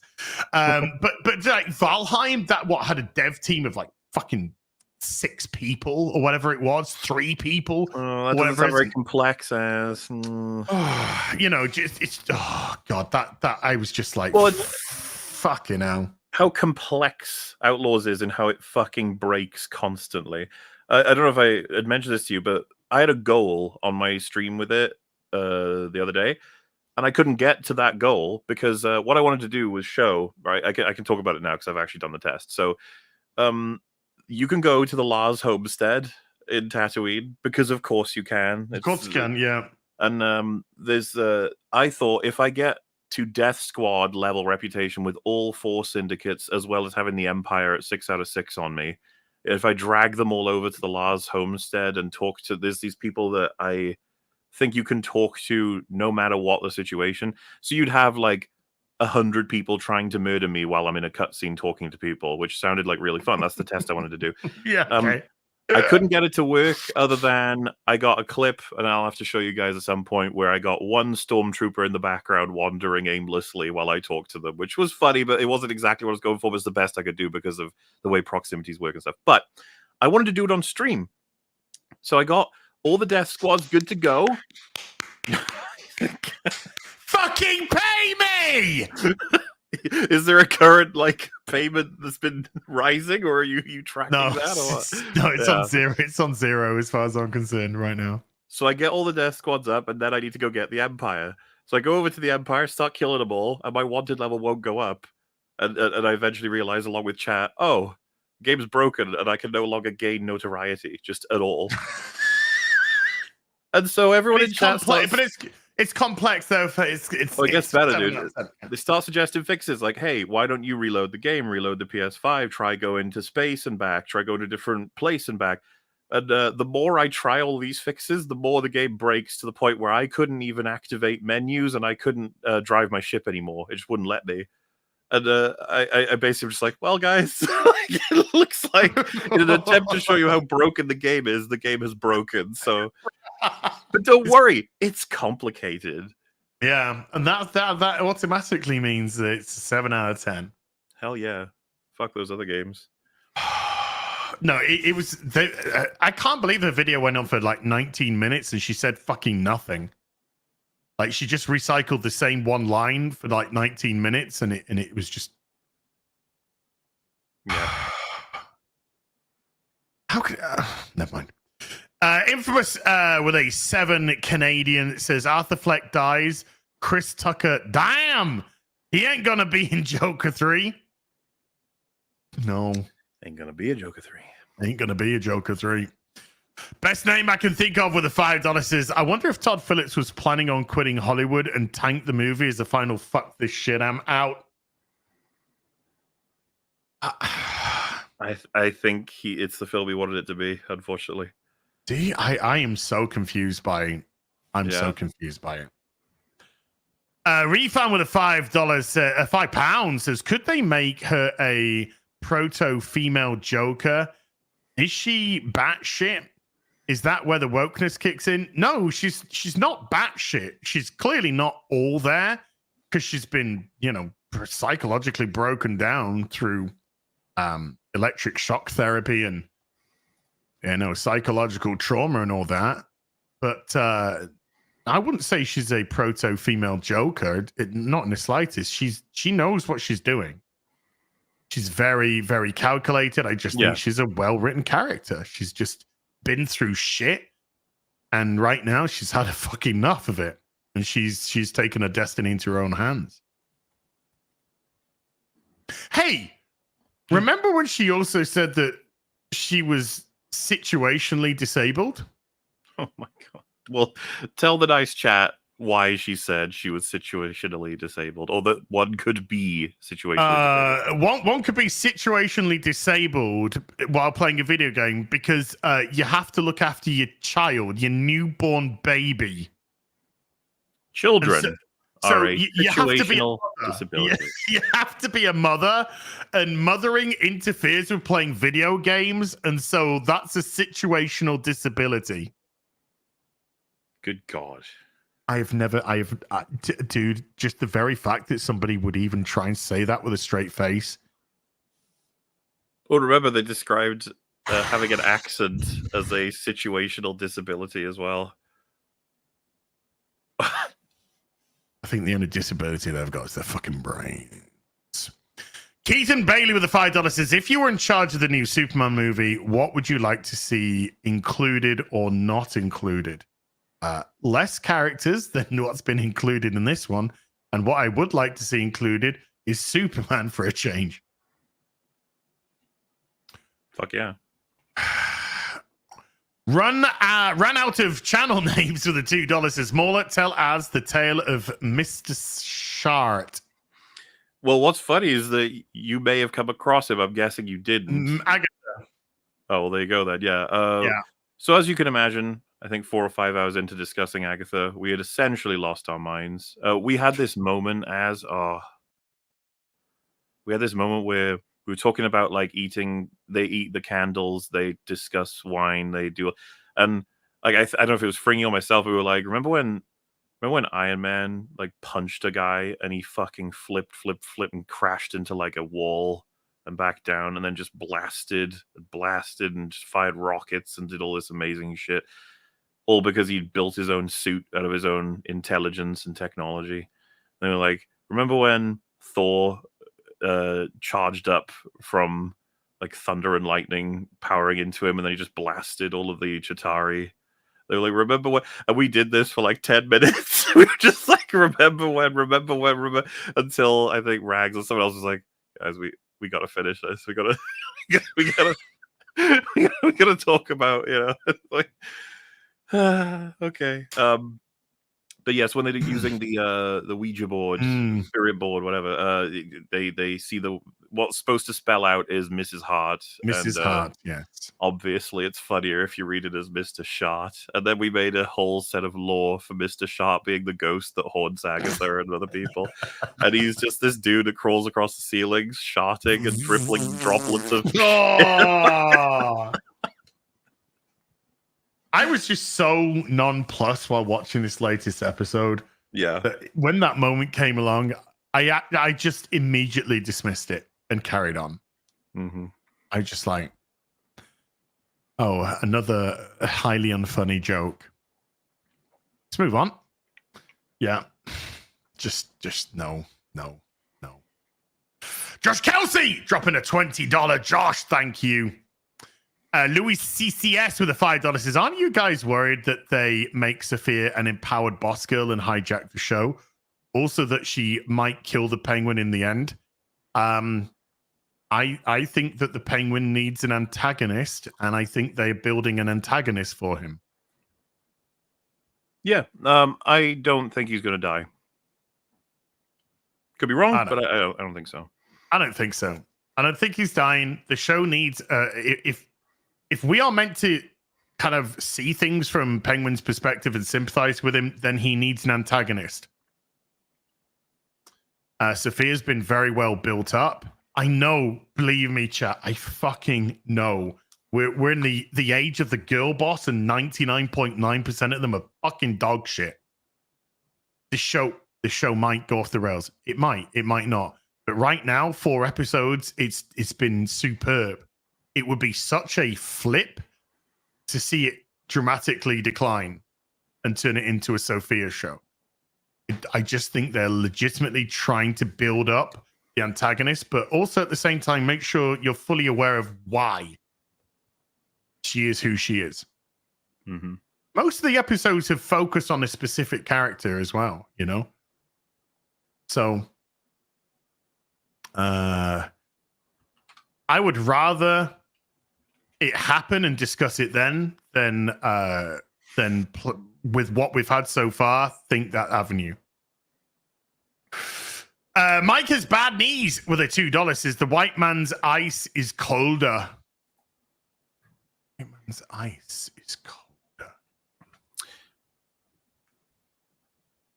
White man's ice is colder. I don't know what that refers to.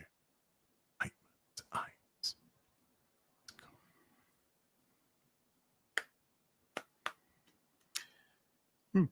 I got nothing.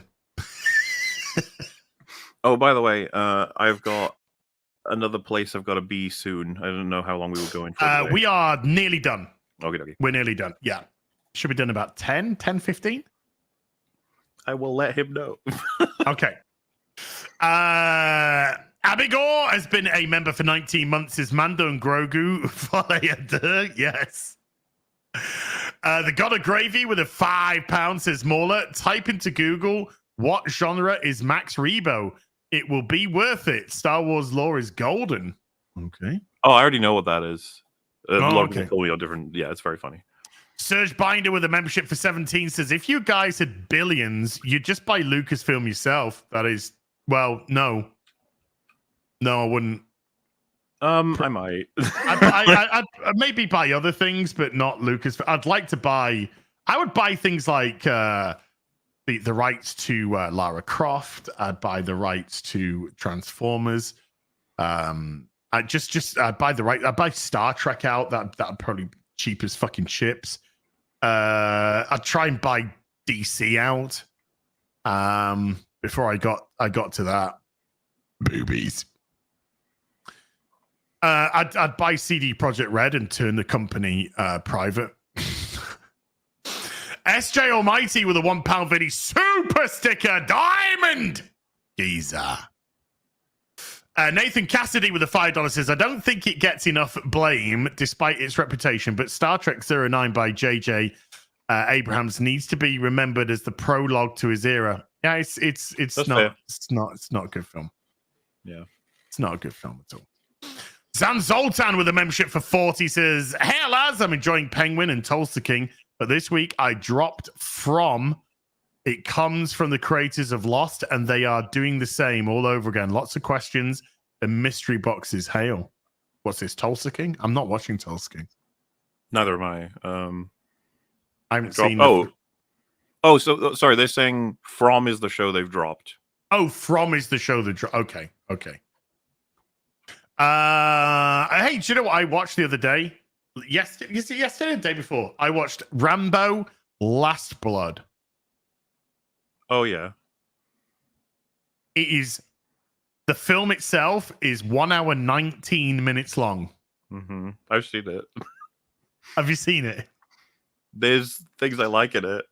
There is things I liked in it. There's things that I liked in it. It does come across as a It's not my favorite Rambo. direct to TV Yeah.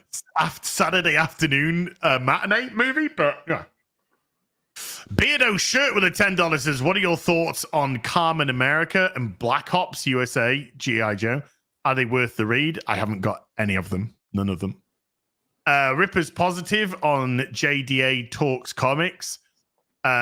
Newest video on KA leaves me interested. I haven't read any of Carmen America or Black Ops at all, so I cannot comment. The Raven and the Writing Desk gifting a membership to the stream. Are they still here? Did we? The Raven and the Writing Desk gifting a membership to the stream. Thank you. Have a nobody. The Hate Monger with a $2 says, whose life matters more, Black Lightning or Static?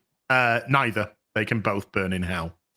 Gypsy Danny Mixboy with a $5 says, I think Sophia is only out because her father died and her brother took over and probably ordered her free.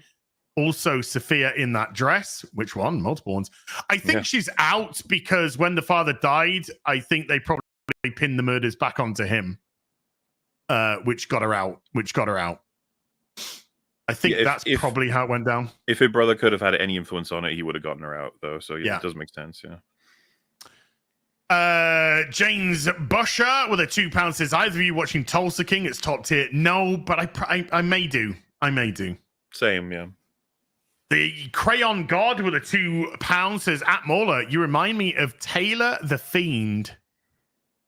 I'm not sure who that is, but all right. Okay. Isaac Desomuru with a 7-month membership says, as a heterosexual man, stop putting me in timeout for jokes. Love the show. Stop using caps. Yeah. Isaac, stop using caps. And you can say as many jokes as you want. Just not in caps. Legalize adulthood. Gifting 20 memberships to the stream. Legalize adulthood. Thank you. I always appreciate you. It's fucking way too kind, dude. Some random guy with a 5 Australian says, Equalizer 3 solid. Alien Romulus just watched. Still just a stitching together while looking pretty. Yeah, I watched Muller's video on it. It was great. I thought it was really great. I don't need to watch that film. I've never been interested in seeing it, as I've said. It's just from everything, every trailer, everything, it's just looked like a complete and utter steal the homework of. Yeah. I think insulting to the degree of insulting memberberry shit. Remember when it's just like, the audience is fucking retarded. So we're like putting stuff which has been in Aliens before. And therefore, because it's been in before and it's been in the good stuff, you're going to go, oh my God, this is so fucking good. Well, the get away from here, you bitch. That's the one I think even people who like the film agree shouldn't have been in there. It's just like, ugh. No, I thought your video was superb. Watched it as soon as it came out. Well, thank you. Do you like the news reporter thing at the beginning? Yeah, I was just like, holy shit, is he going to do that? Because you were like going on, and that's just like, I thought this was going to be just the intro, but is Morley going to do this for the whole video? And then you got to the point where you're like, douche. I was like, okay. Yeah, it's good. Jesus Davila has been a member for 33. So smash that like button. Smash that like. Kunhaku has been a member for 10. Nearly done, by the way. 10 months in. Hail chat. Hail common sense. Hail the silverback. Hail the long man. Yes, sir. Hail. Jaded Fett gifting 10 memberships to the stream. Jaded Fett, thank you. Appreciate you. Thank you so much, dude. Boobs. Hungry is Angry's been a member for 30. Thank you. And Orange Agonton has been a member for 13. Thank you, Orange Agonton. Stalin Falcon with a $5 says, I DL'd Throne and Liberty. Oh, downloaded Throne and Liberty. I enjoyed the opening cutscene, landed in character create, was queried body type 1 or 2, promptly uninstalled.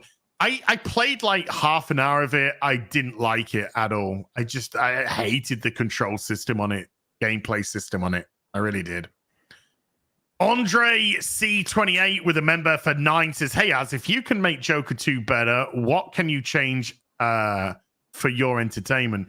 Dude, you have to change the whole fucking film. The whole film. You can't build it. Yeah. I was thinking, I was trying to watch it from the perspective of, okay, they've brought Arthur back down to build him back up again, but also knowing that everybody's saying Act 3 fucks everything up. So I'm thinking, just watch it from the perspective of you think of logical structure. You keep him low. He's been built, but, knocked back down in prison, but you're going to build him up to this crescendo at the end in the courtroom. Nah. It didn't fucking happen. It just ended up being a fucking, a waste of $200 million. The film had to be complete and utterly different from start to finish. Way too long to explain in a fucking next 2 minutes. It's a great example of how never to do a sequel, by the way. TJ Jordan with a $2 says, "Do you think Bad Boys 5 will be made?" I've only ever seen the first 2. I like the second one a lot. First 2 are great. Love the first 2. I've never been interested in watching any more after that. Mm-hmm. Just Me Noah with a $2 says, "Have you played the Transformers WFC War for Cybertron and Fight All of Cybertron, is it? All of Cybertron, yeah. Yeah, I played the bits of War for Cybertron. Never played Fall of Cyber. They're meant to be good, though. They're meant to be. I played the fuck out of War for Cybertron on 360, and I loved the multiplayer in it as well. It was cool as shit when you could. I wish I could show you it because I think you'd get it straight away. But you're like, they build the maps so that they work both as cars and as not, as yeah. And you'll be like speedily driving through a big runway, and then you can jump, transform midair, and snipe, transform back into a car, and keep going. And when you pull off something like that, you literally just like, oh.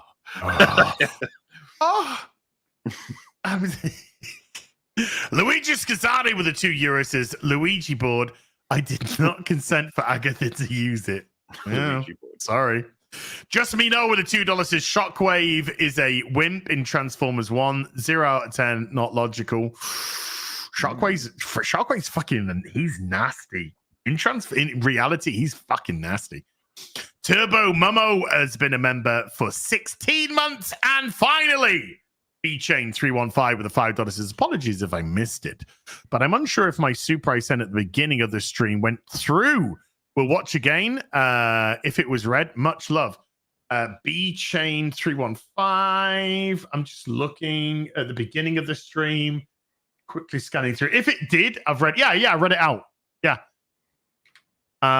Mula, which Eldritch ritual did you sacrifice Gary for to perform the resurrection? Oh, no, I don't think I did read this out. Oh. I don't think it showed up on StreamYard. B-Chain 315 with a $10 says, "Mula, what Eldritch ritual did you sacrifice Gary for to perform the resurrection of Az? Truly horrifying. Cheers. $10 for the kitty. Let's go, Mets." Kitty It's cat. a complicated process. You gotta bring one down, bring one up, and then we'll use the pieces of flesh that remain of Gary with a couple of spells, and we'll get him back and running next week. Don't worry. Wow. It's a process. It's a process. It's in the Bell Fund.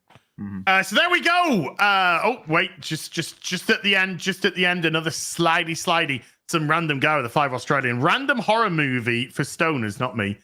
Exeter had moments, too long, few good death scenes, good setting, acting, but no home run. Okay. Cheers. There you go. A little recommendation, possibly, maybe. Mm-hmm. Morley, anything you'd like to plug before we go? Well, of course, I would like to mention the makeshift plushies free fap for Halloween. They're running just wonderfully. Grab them while you can.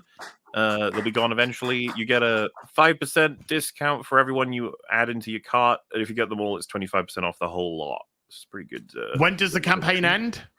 I believe Halloween. The day itself. Baby.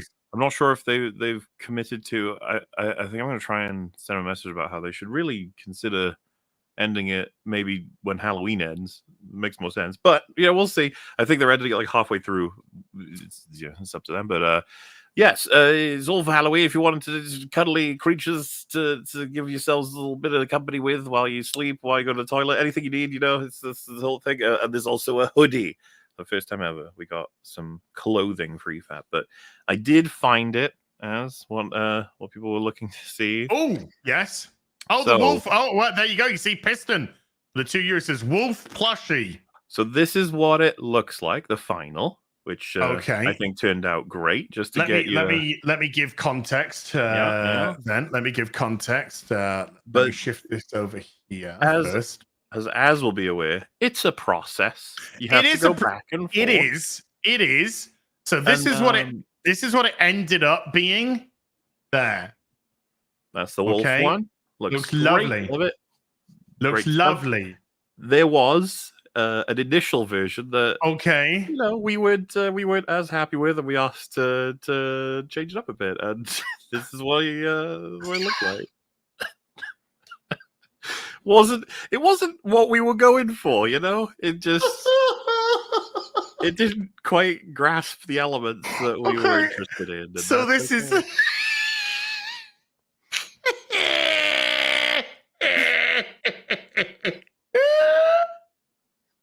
okay, so that was the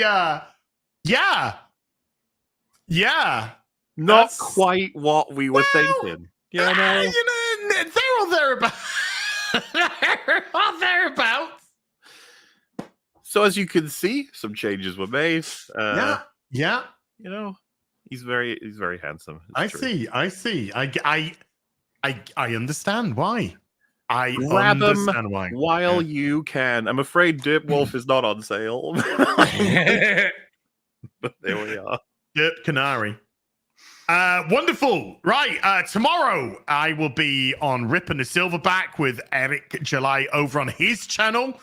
1:30 Central Time, 7:30 p.m. UK time. Thursday, 6 p.m. our UK time, midday Central. I'll be talking Transformers with Drunk 3PO for another Geek Out stream. Sunday, afternoon tea with Az. I'll try and see Transformers 1 before then. And Sunday Fun Day, where we'll be doing some shenanigans. And then Real BBC will be back on Gary's channel next week. Yeah. Boobs. So, massive thank you to everyone who came to watch today. Mods, thank you so much indeed for giving up your free time. Everybody who super chatted, membered, remembered, gifted memberships. Thank you very much indeed for supporting the channel. We'll be back with more stuff very soon. Until then, you take care. Goodbye, Balooble. Bye.